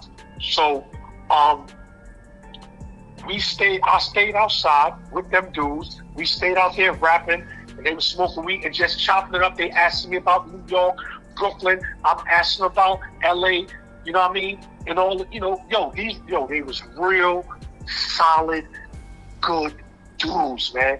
And I never ran into them again, but shout outs to them homies, man, from Watts Projects, 1999, man, Salsa Wars. I saw y'all dudes. I respected y'all dudes. Y'all dudes showed us a lot of love, and I personally want to thank y'all for the extra hand that y'all extended to my brother Mecca when that situation transpired, and he was out there, and got a lot of love for y'all for that. I'm always gonna love y'all. Nutso.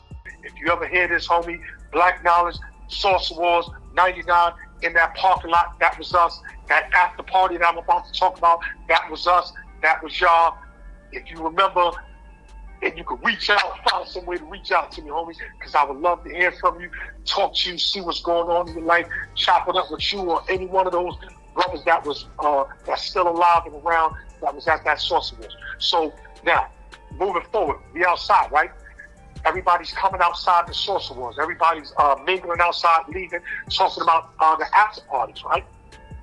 So now, A-Bor is the headliner for a lot of events, some of these after parties and stuff like that.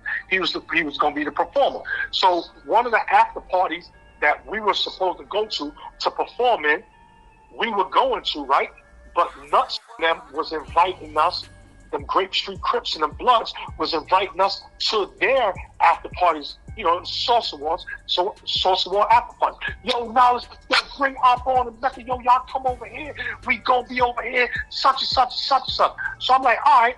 So we's like, yo, if we get time, we gotta go over here, and we gonna be over here at this joint. If we got time, when we leave there, I'll pull up on y'all at y'all, man.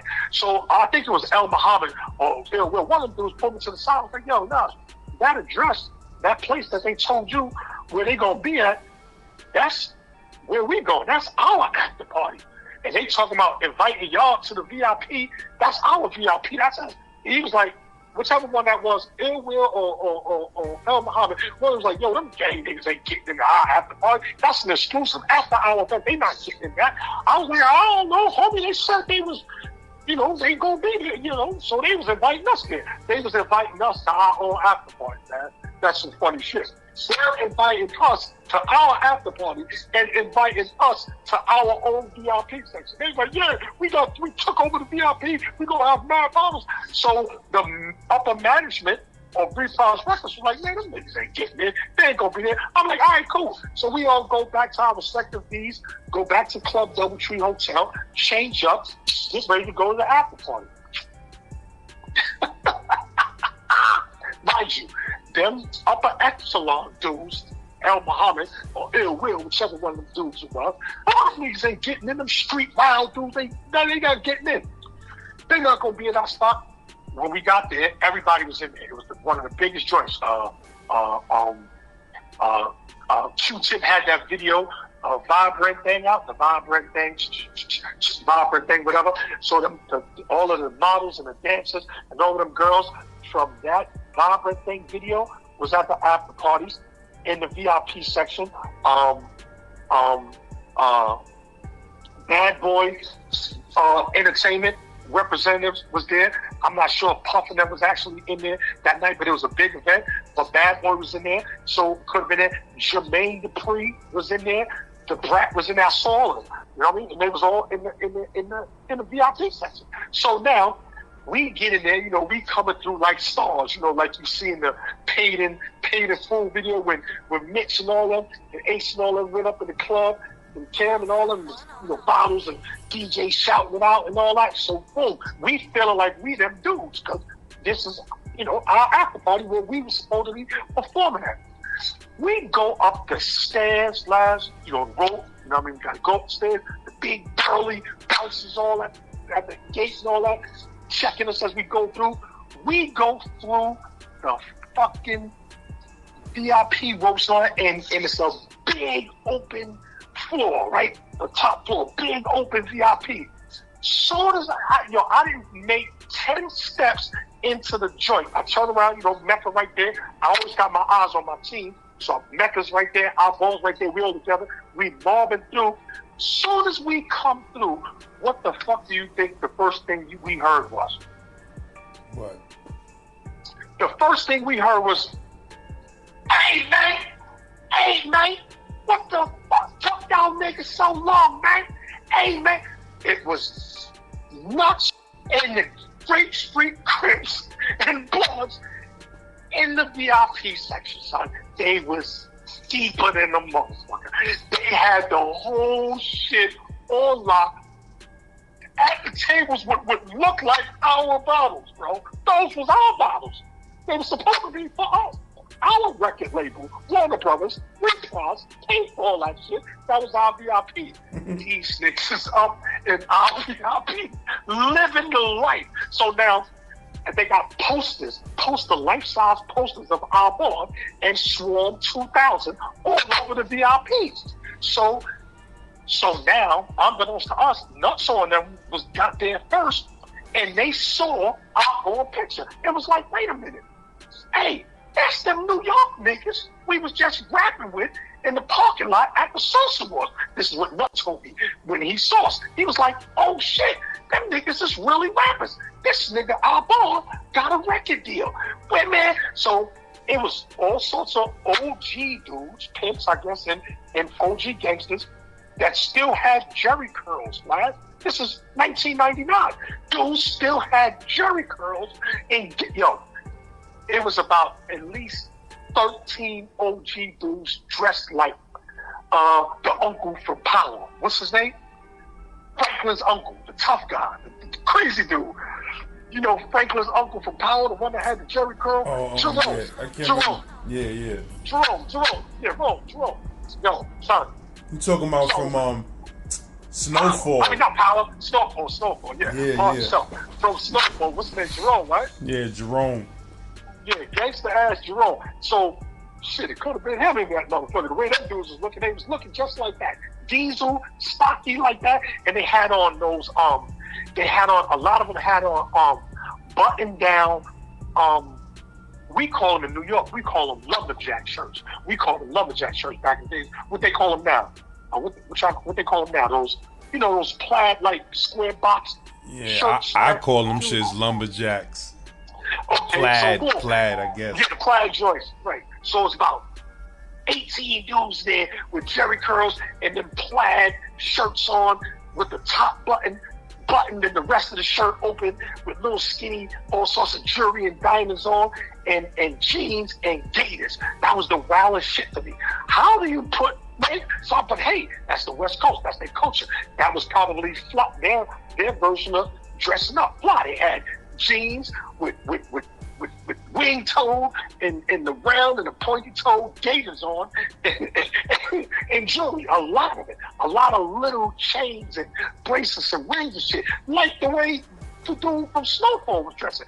So they probably took that straight from those real life actual characters that actually dressed like that. But I'm telling you, that's how they was dressed in 99 in the joint. So he comes over, Nutso comes over, yo, Niles, A-Bor, Mecca, what took y'all so? He was a little drunk. Yo, man, I want to introduce y'all niggas to some G's, some gangsters, man. We was waiting for y'all all this time. We told them all about y'all. We didn't know y'all really was rappers. Why the fuck y'all ain't told y'all how to record deal? So now the whole energy change. They showing us mad love. We really chopping up. And yo, this dude Nutso took us to our own VIP table, right? Our own VIP section. In our section was about 12 of these old gangster dudes that I was telling you about, sitting in our chairs, busting our bottles, looking at us like, what's up, homie? Who y'all? And the dude Nutso's like, I guess that was Nutso and them OGs. Like, yo, this is the dude that I was telling y'all about. These are the dudes with the funny ass names. The funny ass name New Yorkers. Yo, this shit was so crazy. The way he was talking about us right in our presence, this shit was crazy.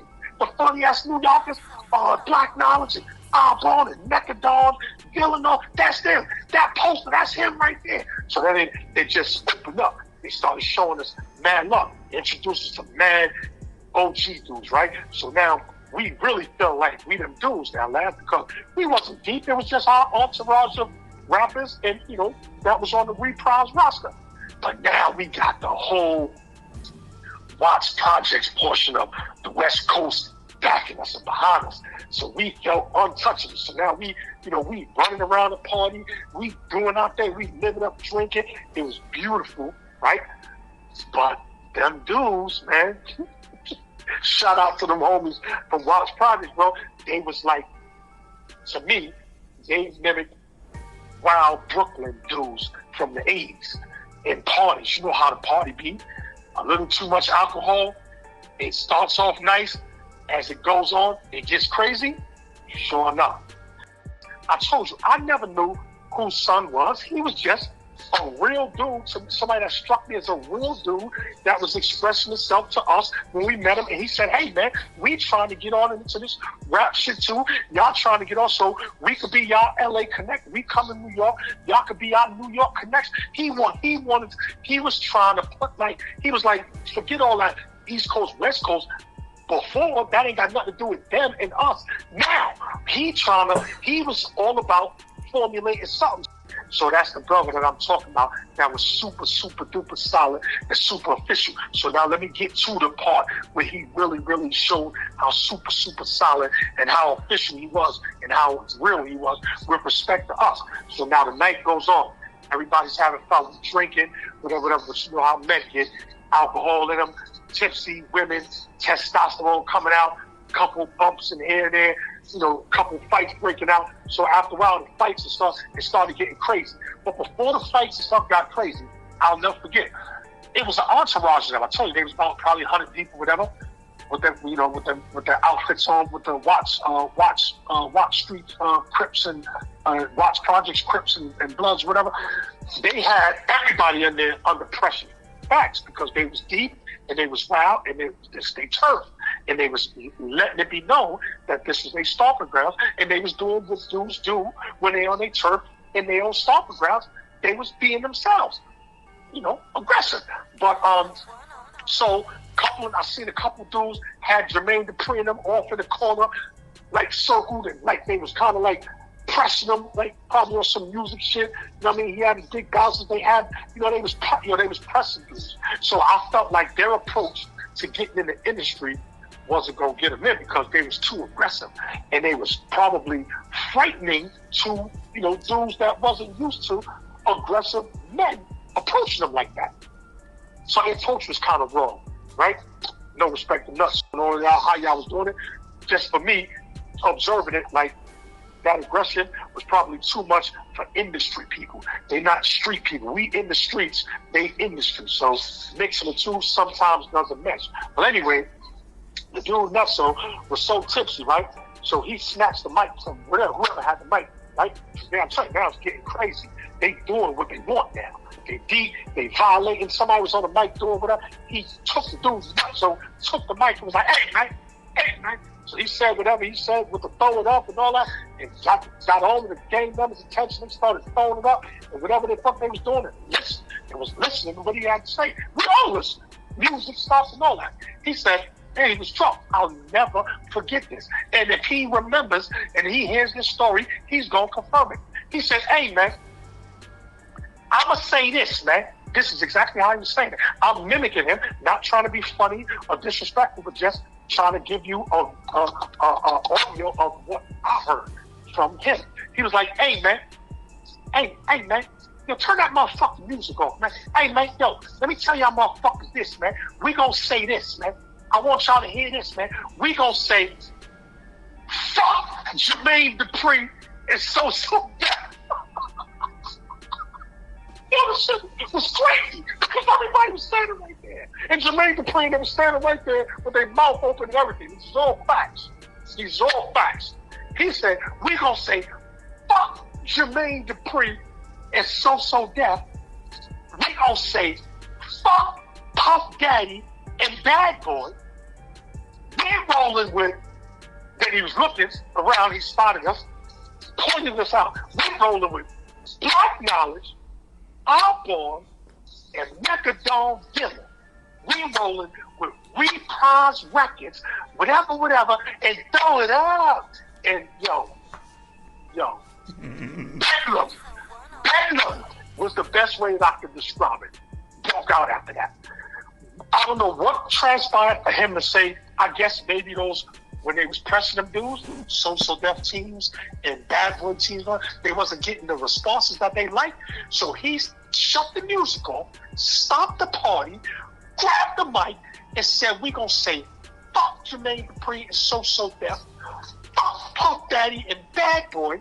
We rolling with Knowledge, Mecca, A-Bor, Reprise Records, Warner Brothers, started throwing up, and ass whoopings started ensuing everywhere after that. When he said that, and he said to throw it up, and they threw it up, not only did they start stacking, but they threw up bottles, fists. Man, they was giving out some of the most sincere and serious ass whoopings that I had ever seen, probably since the 80s. Who they was whooping out? They was whooping out social death. Everybody. What do you mean? Who? Us. Everybody that wasn't with them. These is facts. 1999 Sauce Wars after the after party, wherever they had the after party where Q-Tip and the Vibrant thing girls was that dancing and all that. They had the big Vibrant thing on the big screen playing. The club was jumping and all that. Everybody that wasn't with them and that wasn't a part of us, they was whooping out. I don't give a fuck who you was. They was too deep, son. They was whooping his asses for no reason. They was just, you know how you watch movies, right? And you just see a brawl, a bar brawl, and it's every man for themselves, and you gotta duck chairs and be ducking because punches and blows is coming from everywhere. That's what I said. It was that number. So now the ladies are screaming, everybody running. So now me and Mecca, Mecca and myself, we street dudes. Ill Will and El Muhammad and them dudes wasn't street dudes. And so they came running to us. Knowledge, Mecca, get A-Bor out of here. We gotta get him out of here. This shit is crazy. The next thing is gonna be gunshots. We knew that because that's what usually happens. The spikes, boom, boom, shit get crazy, escalate, and then you usually hear, it start getting crazy. So I knew it was coming. I was just waiting to see where they wasn't doing it to us. So that shit was entertainment. I was thoroughly entertained. I said, damn. That's how these folks giving up out here in LA. They getting busy. They was whooping ass. Listen, man, bouncers and everything was hauling ass. Everybody was hauling ass because they was too deep. They was painted. So, all right, we ushering A-Bor and them out through a side door, right? Everybody running. Doors bursting. You see girls falling in stilettos and dresses. It was just crazy. People in the street, they was getting hit in the back of the head. Bottles falling in the street. It was just great. It was just crazy. And I don't know why it happened, but it happened. So we ushering across the street. We taking them across the street. We speed walking because LA got them big wide out streets. So we speed walking to get across the street. Last, we get halfway across the street and we starting to make it to the vehicles to get ready to pull open the doors, and I hear the, hey, man! That shit was so crazy. I hear, hey, man! Hey, Knowledge, A-Bor, hey, Mecca, hey, man, hey, y'all niggas slow the fuck up. Hold the fuck up. Where the fuck y'all niggas going? Facts! I'm telling you, raw dog facts. What came out that man's mouth and how it went down. We was in the middle of the street when they caught up to us. And the dudes came running out. I guess they was looking for us in the club and didn't find us and came outside and saw us scurrying across that LA street. They came scurrying right behind us. What the fuck y'all niggas? Hey man, hold up. Where y'all niggas going, man? Slow the fuck up. So we stopped and was waiting. So I'm gonna keep it a bean. Listen, I don't pull no punches, and I don't cap. The dudes that was on that upper echelon of Reprise Records and some of those other artists that was on that roster was scared to fucking death. Rightfully so. And they was keeping it moving to the fucking cars when we stopped in the street. Only people that stopped was myself, A-Bor, and Mecca, because he called us by name. So we had to stop because he's talking directly to us now. And all of the goons that's running out of the club, running across the street, they're running in our direction. So I'm like, damn. I'm like, well, I guess it's our turn now. They're going to flip on us now. So I'm like, fuck it, we got to get ready. He's like, hey, man, no, man, hey, slow up, man. What's wrong with y'all niggas, man? Nutso. Hey, man, where the fuck they do shit at like that, man? Y'all niggas scurrying up. Y'all niggas scurrying out the club and all that shit, running across the street and shit. So Mecca was like, yo, hold up. This is the bag. We got to protect the bag. This is the order. We got to make sure we get him to safety. He was like, all right, I understand that, but man, we said fuck everybody else and that we was rolling with y'all. So where the fuck y'all going? Y'all supposed to stand there with us until the last man is standing. We was like, yeah, but nah, right? Inside, I'm like, yeah, that's right. Right. But, you know, because it was all sorts of shit going on. We was in there scuffling, getting busy. But once the management, the dudes that's writing our checks, like, yo, what the fuck y'all doing? Y'all not with these dudes, y'all with us. Y'all still be watching him, get him out of here. We gotta listen to the management. I'm like, cool, let's go. We have fun, let's get out of here. So the dude was like, hey, nah, man, we this is Nutso. No, man, we don't do that. We introduced y'all to our G's, man. We introduced y'all to our big homies, to our OGs, man. Showed y'all love, man. Pop bottles with y'all and everything, man. Y'all just run across the street. I guess the black dude who was going across that street had him so tight, bro. He was like, y'all niggas don't be scurrying across the street. Y'all good, man. Y'all with us. We got y'all. I'm like, nah, we got us. He's like, yeah, all right, cool. But we got y'all too. So y'all ain't got to go nowhere. Y'all safe. Y'all with us.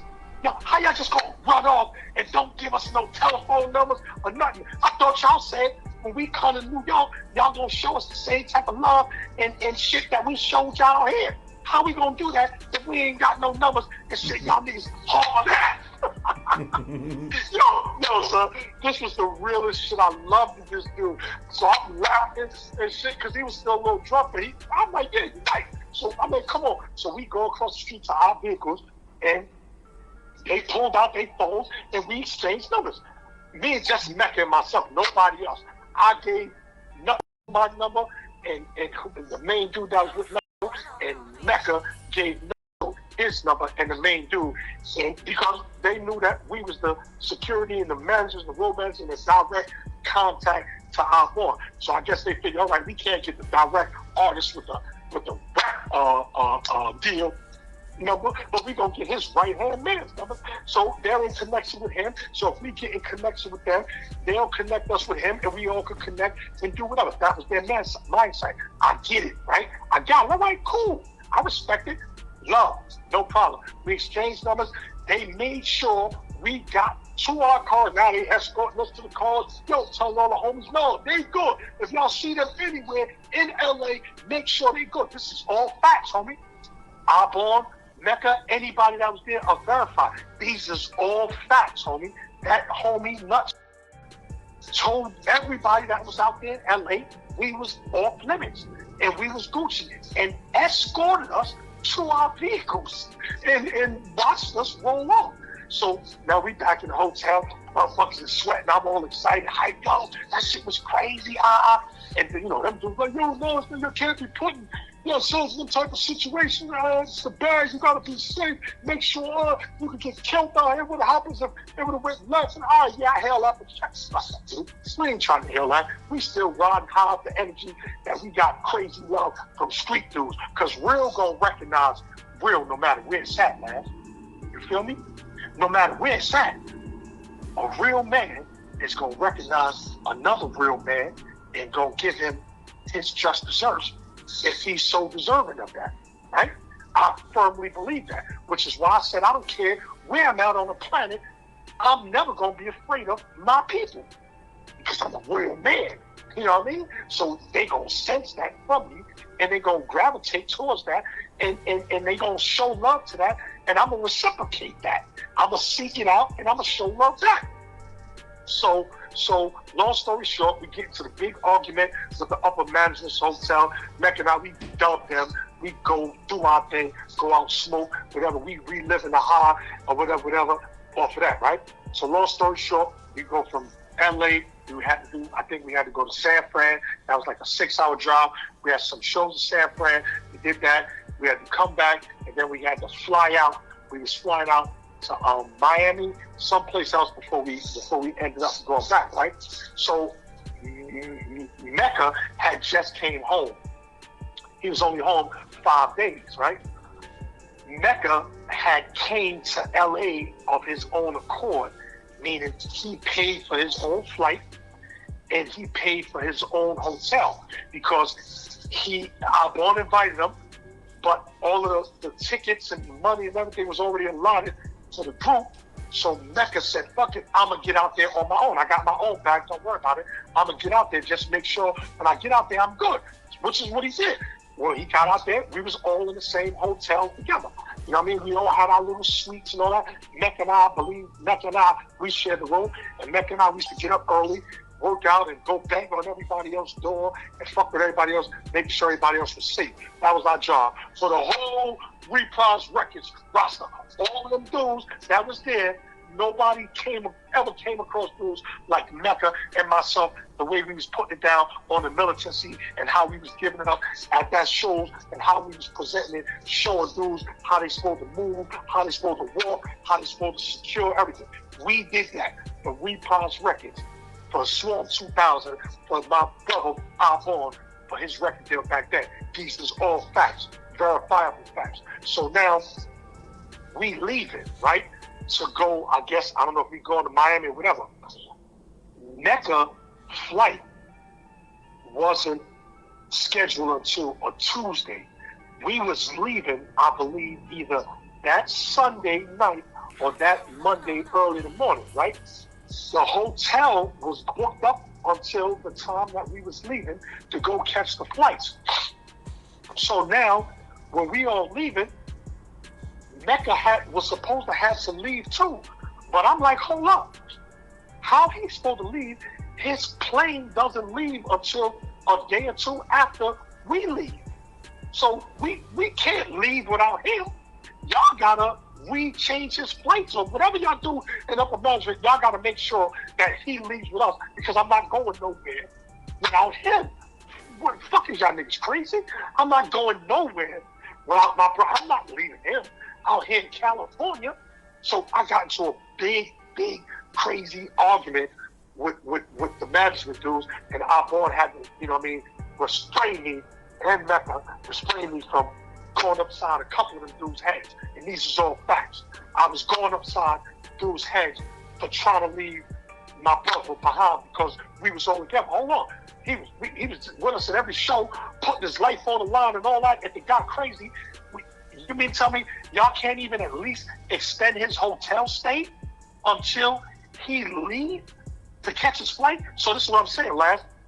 We leave in the hotel, so all of the rooms had to be vacant. So they're saying the rooms that Mecca and I was in had to be vacant too. He had to go. So I'm like, where he gonna go? His flight is not 2 days from now. So where the fuck he gonna go? What, he's supposed to just roam the streets of California until his flight, or sit in the airport for 2 days? That's something y'all niggas is fucking. I'm not going no. So Mecca and them calmed me down. He like, yo, Nas, I'm good. I promise you, I'm good. He had money. He had a lot of money, tons of money. So he's like, I'll just pay for the extra 2 days for myself to stay. So I'm like, nah, that's some real bitch shit. I wasn't feeling that. Long story short, they kind of like pushed me out of the situation after that because of my aggression. I was too aggressive and kind of like violent towards them with respect to that position because I was standing on it. Fuck, I'm not leaving my man in California. What the fuck is wrong with y'all? And we down here together. Long story short, Mecca was like, yo, I'm a grown man, God. You know I'm a gangster from the streets. I got this. Here go the money. We went downstairs.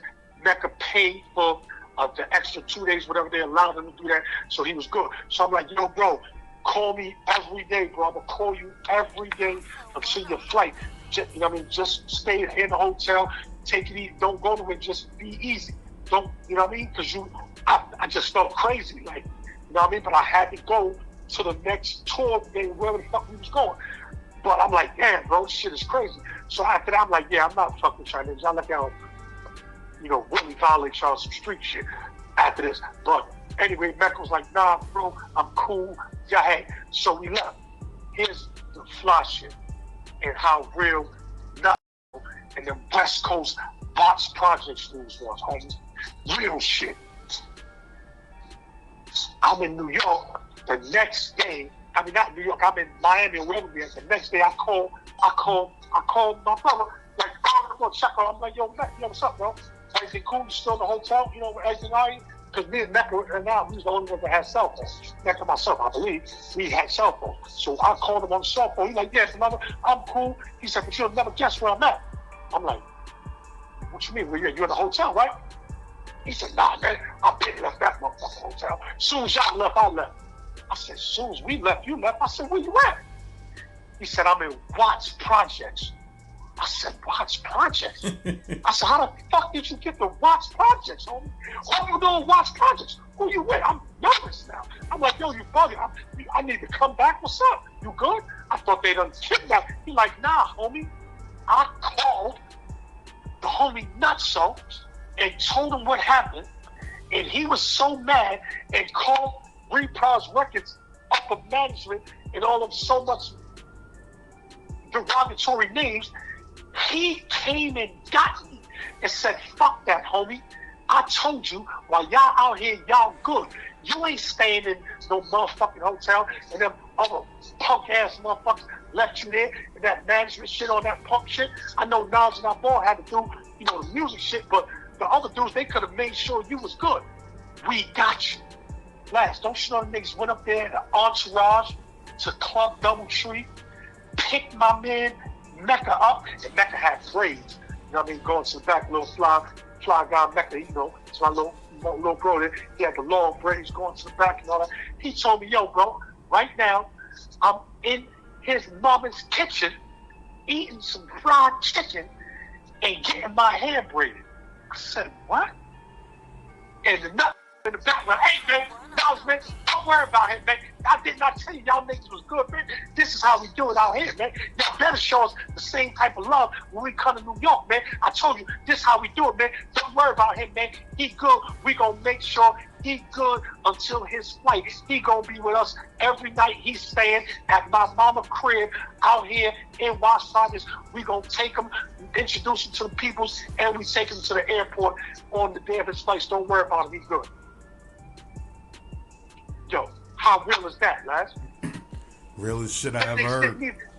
That's the realest shit I ever seen, homie.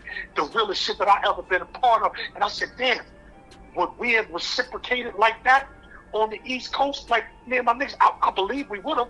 I would have hoped we would have in a similar type of situation. But those dudes showed the realest love, homie.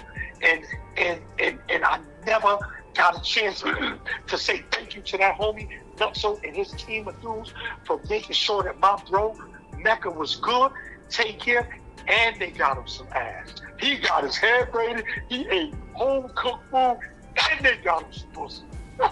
You know what I mean? So he was living a life, smoking California chronic, the shit that Dr. Dre that was writing albums about, Snoop Dogg and all that, when they was talking about the chronic.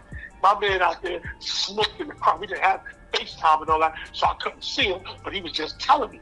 And every day I talked to him, every day he was on another adventure with them homies, man.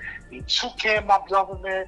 They took my brother to the airport, and they got my brother, made sure my brother got back home to the East Coast safe, man. They opened up their arms. They opened up their city. They opened up their projects. They opened up their town. They opened up their home to my brother, and they showed real love. And I'm always, forever gonna be grateful for real shit like that, homie. If I ever run into them dudes anywhere, any type of situation, if I got something that I can help them out with, or to not just to repay them, but just to show the same type of love that they showed us that night, bro, I would do it 100 times over, homie.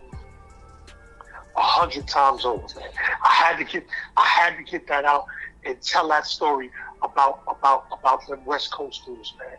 Even in the height, in the midst of all that East Coast, West Coast drama, whether it was real, fabricated, made up, or whatever, I know that we received real, not fabricated, and not made up love from Grape Street Crips and Bloods, whatever set of Bloods they was, from Watts Projects, 1999, homie. I'll never in my entire life forget the set of dudes and that experience, homie. That was one of the most memorable, best experiences that I ever had in my life, and I definitely want to share that with you on your channel and share that with the people to let people know, homie, black people, homie, we unite, homie. We can unite around the world on just real man time shit. Real men gonna unite and bond as real men. And some of them other stories that I told you about, how I learned to bond with men and all that from being in prisons and all that, those prison situations, all that transition, homie, and helped me in that situation in 1999, homie, at that Sauce Wars when I was in California, LA on their turf, man. And them dudes showed nothing but love, homie. Nothing but love. So, for me, as black men, being able to unite around the world on common grounds, whether it be music or if it's just realism, homie. And everything I speak is all facts, homie. All facts. I got nothing but love for them dudes, and I thank them from the bottom of my heart. And I know my brother Mecca I think he might still be in contact with that brother Nutso and them dudes. I lost phones and numbers and contacts, but I never forgot about them, homies. I never forgot the love y'all showed, and I always wanted to reciprocate, or always wanted to let the world know. I always told these war stories to my homies back in Brooklyn, on the Brooklyn streets. In 99, 2000, my Brooklyn homies know about y'all Watch Projects dudes, y'all West Coast dudes, and the love y'all showed us. And they was always ready and willing to reciprocate that love if y'all ever find yourselves on this side of the equator, man. East Coast, man. Black knowledge, man. I'm out here. If you're ever out here, look me up. Reach out to me. I'm not hard to find. Let's link up. Let's eat. Let's drink. Let's talk. Let's reminisce. Let's politic, and let's make a plan to move forward and build, homie. Right. Shout out to Watts Projects, homie. There it is, last real talk. Real shit. I had to get that off my chest. Real shit. Yo, check it. What's funny about the whole shit is that 99 Source Awards, if I'm not mistaken, one of my mans, WAP, he from Yonkers and Mount Vernon and all of that, and he's affiliated with D Block, and he was out there, and when he came back, he was like, yo, son, I'm telling you, I don't give a fuck who you was, where you was from, them LA niggas was robbing everybody. And I was like, niggas wouldn't have robbed me, my nigga. I'm from Brownsville. Nigga like, yo, I don't give a son. I don't care where you was from, son. And me and that nigga got into a mad argument. I'm like this, son. I don't care, son. I don't care. Niggas would have been fucking with me. Niggas wouldn't have been robbing me. And he was like, all right, niggas, so go out there. Go out there then next time. I'm like, yeah, all right. But that shit was just funny, man, because I look back at that shit now, like you said, niggas was 200 deep out that motherfucker. Yo, homie, I don't know who your homie is.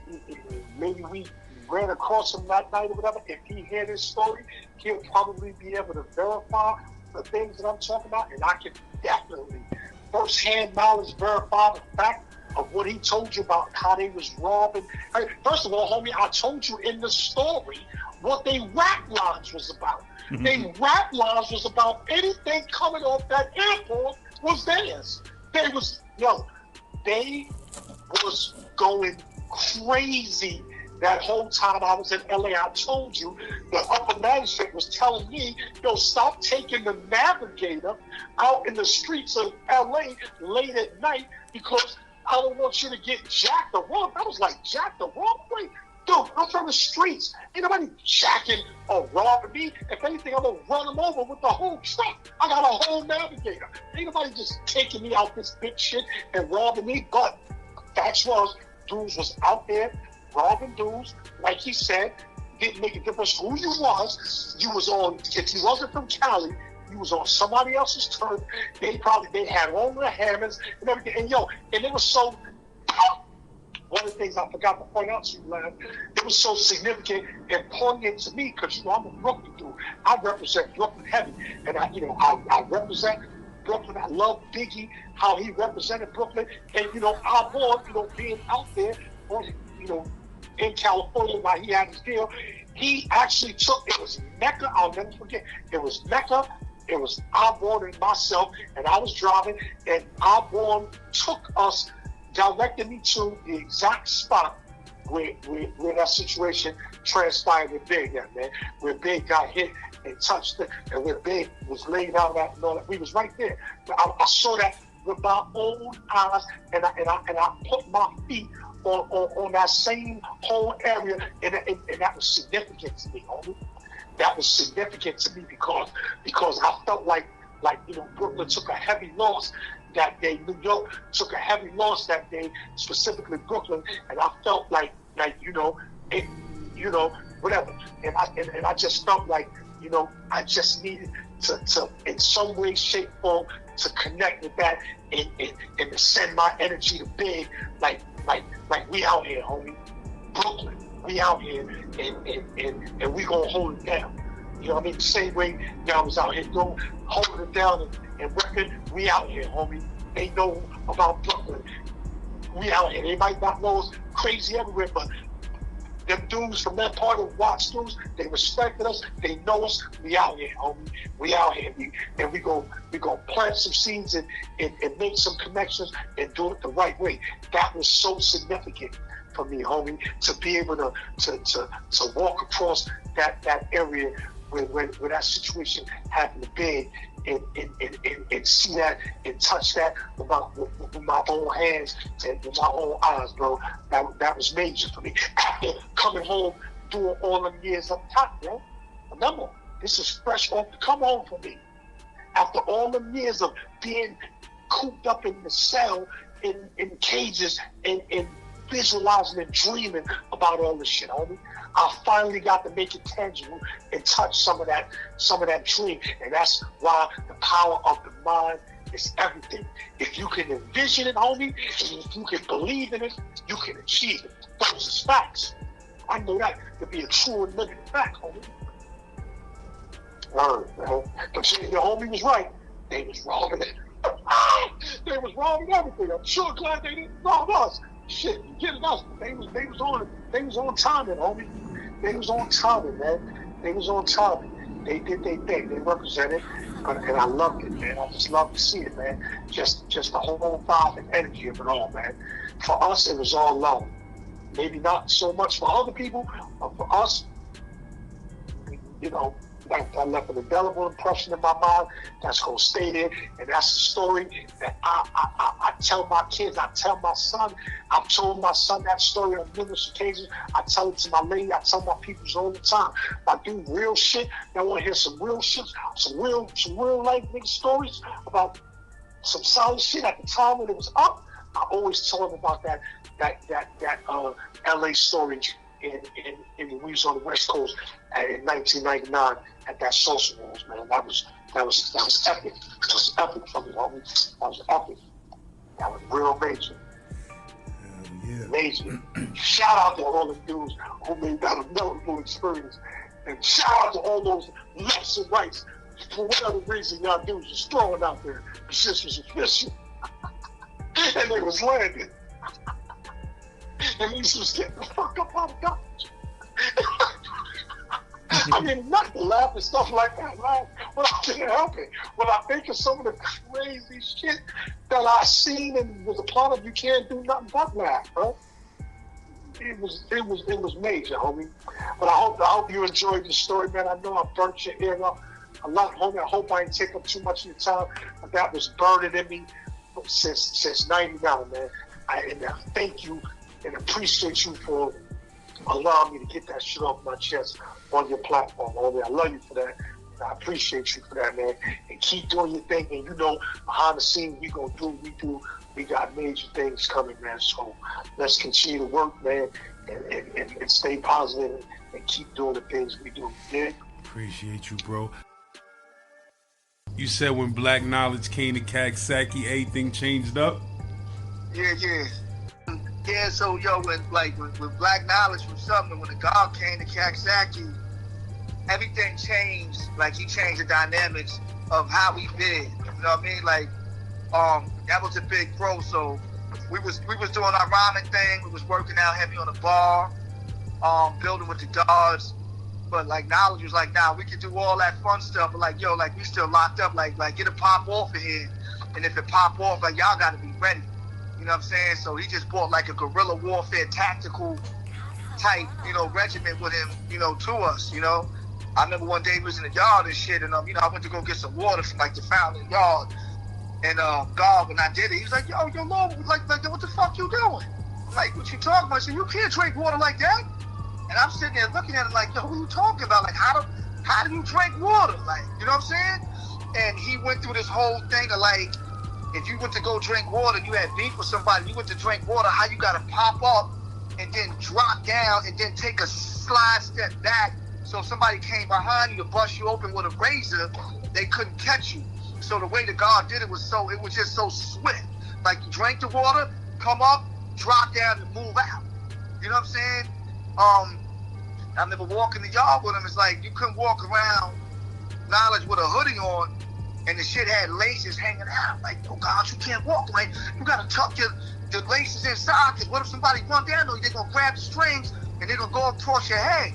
And I'm like, damn, man, I can't do nothing around you like shit. Like, you know what I'm saying? Like, I loved it, you know what I'm saying? And then like Knowledge, like when he got there, we would build a lot. And I was like, yo, big bro, come on to the cipher, let's add on. And Knowledge, like, he knew 120 backwards and forwards, like he was a scientist, like, and he's like, nah, like, you know what I'm saying? Like, he really ain't want to blend in. He rocked with me, though. You know what I'm saying? So I kind of had to, like, ease him, like, nah, these are guys, we good over here, because whatever they was doing in Elmira, it wasn't a brotherhood in Elmira. It was like each man for themselves on some savage barbarian shit. But when he got to the cat, like the gods, we had a real brotherhood. Like, we ate together, we built, and Knowledge really wasn't with that shit. You know what I'm saying? Like, it's like he just came out of a fucking war. It's like he came out of a war in Elmira, you know what I mean? So he's like, no, I ain't used to really seeing the gods like this, but like this is different. Then he started to slowly open up. He slowly opened up, you know what I'm saying? Like, you know, he started adding on with the God wives and started adding on with Mecca, and then we created this brotherhood, and then, you know, the rest is history. From there we had 7 Up. But the last thing I will say is that Knowledge was a boxing champ in Elmira, like him and my man Lele from Queens, you know what I'm saying? They was like him and another brother named Light. And Knowledge really like had me hit the bag, and God showed me my first 5-punch combination. Like he stayed on because I was hungry. I really wanted to possess that skill. And I'm gonna say the rest of what Knowledge did later on, and you know, in the next couple of years, you know what I mean? But like, yo, I gotta shout out Black Knowledge from Sumner. He's a warrior. That's my big bro. I love him. You know what I mean? That's just my bro to this day. From we met Coxsackie in like 91, and that's been my brother ever since. Like, for real, like my bro. So shout out to Knowledge. You know what I mean? The rain god. But so that was 99. That time when WAP went out there too to the Source Awards. I mean, I think that's that one right there. Was that no, that wasn't the first one. No. I don't know if WAP was out there in 99. He might have been out there that time with us. He wasn't with us per se, but it was me, Knowledge, and the God Mecca. You know what I'm saying? Yeah, that story is crazy. Nah, that shit is nuts, man. From Ray J to Shaq, like, there was a lot of shit going on. You know, it was a lot of things going on. You know, but you know, Knowledge always very protective of me. You know what I'm saying? Like, even with, like, I don't care where we at. We was in the joint. If we was in the street, like, that's just him. Like, if he thought somebody was trying to like get over on me, like if I really told Knowledge certain things, like Knowledge might be locked up because like Knowledge he did something. Like, you know what I mean? And I ain't want that. You know, but that's the type of love my brother got from me. You know what I'm saying? And it's vice versa. So, you know, that's just the bond that we got with the 7 Up. Like, you know, you can't break that bond that we got. You know what I'm saying? We just been locked in since then. And you very seldom find brothers that still communicate with each other, break bread with each other. You know, I know his mom's, like when my mom's passed, he was there. He was there. When my old king passed, he was there. You know what I'm saying? Like, when I got messed up, he traveled to my house at warp speeds from PA. He was there. You know what I'm saying? And it's vice versa. So we got a different type of brotherhood. Like, you know what I mean? Like, shit, I love Knowledge more than I love dudes that, you know, that brothers that I came up with in the street. You know what I'm saying? From Mount Vernon. Like, I love him more than them. Like, that's my brother, you know, so can't really say that a lot. You know what I'm saying? But, you know, the God is built different. He's a different type of brother. Different type of brother. Yeah, I need some of the Mount Vernon stories too. I'm give you all that, bro. I need some serious joints. I believe that's what it say on the cover of the magazine. Like, I born the God from the God of Mount Vernon. Like, that's what it says. Because on the last issue, you had Jim Jones and Mano. What it say? As a matter of fact, I'm looking at the joint right now. We got Harlem Capo with Jim in the front, and in the Mano, it got Big Brooklyn with Mano. So, you know, it's a good joint. Let everybody know too, man. Go to JPay, man. Restore the Feeling is available on JPay. It's on there, so they be up there now. And they get real hip hop. They get like some real rap. You know what I mean? Get some real rap. Not this bullshit that's out here. You know what I'm saying? And I still took it light.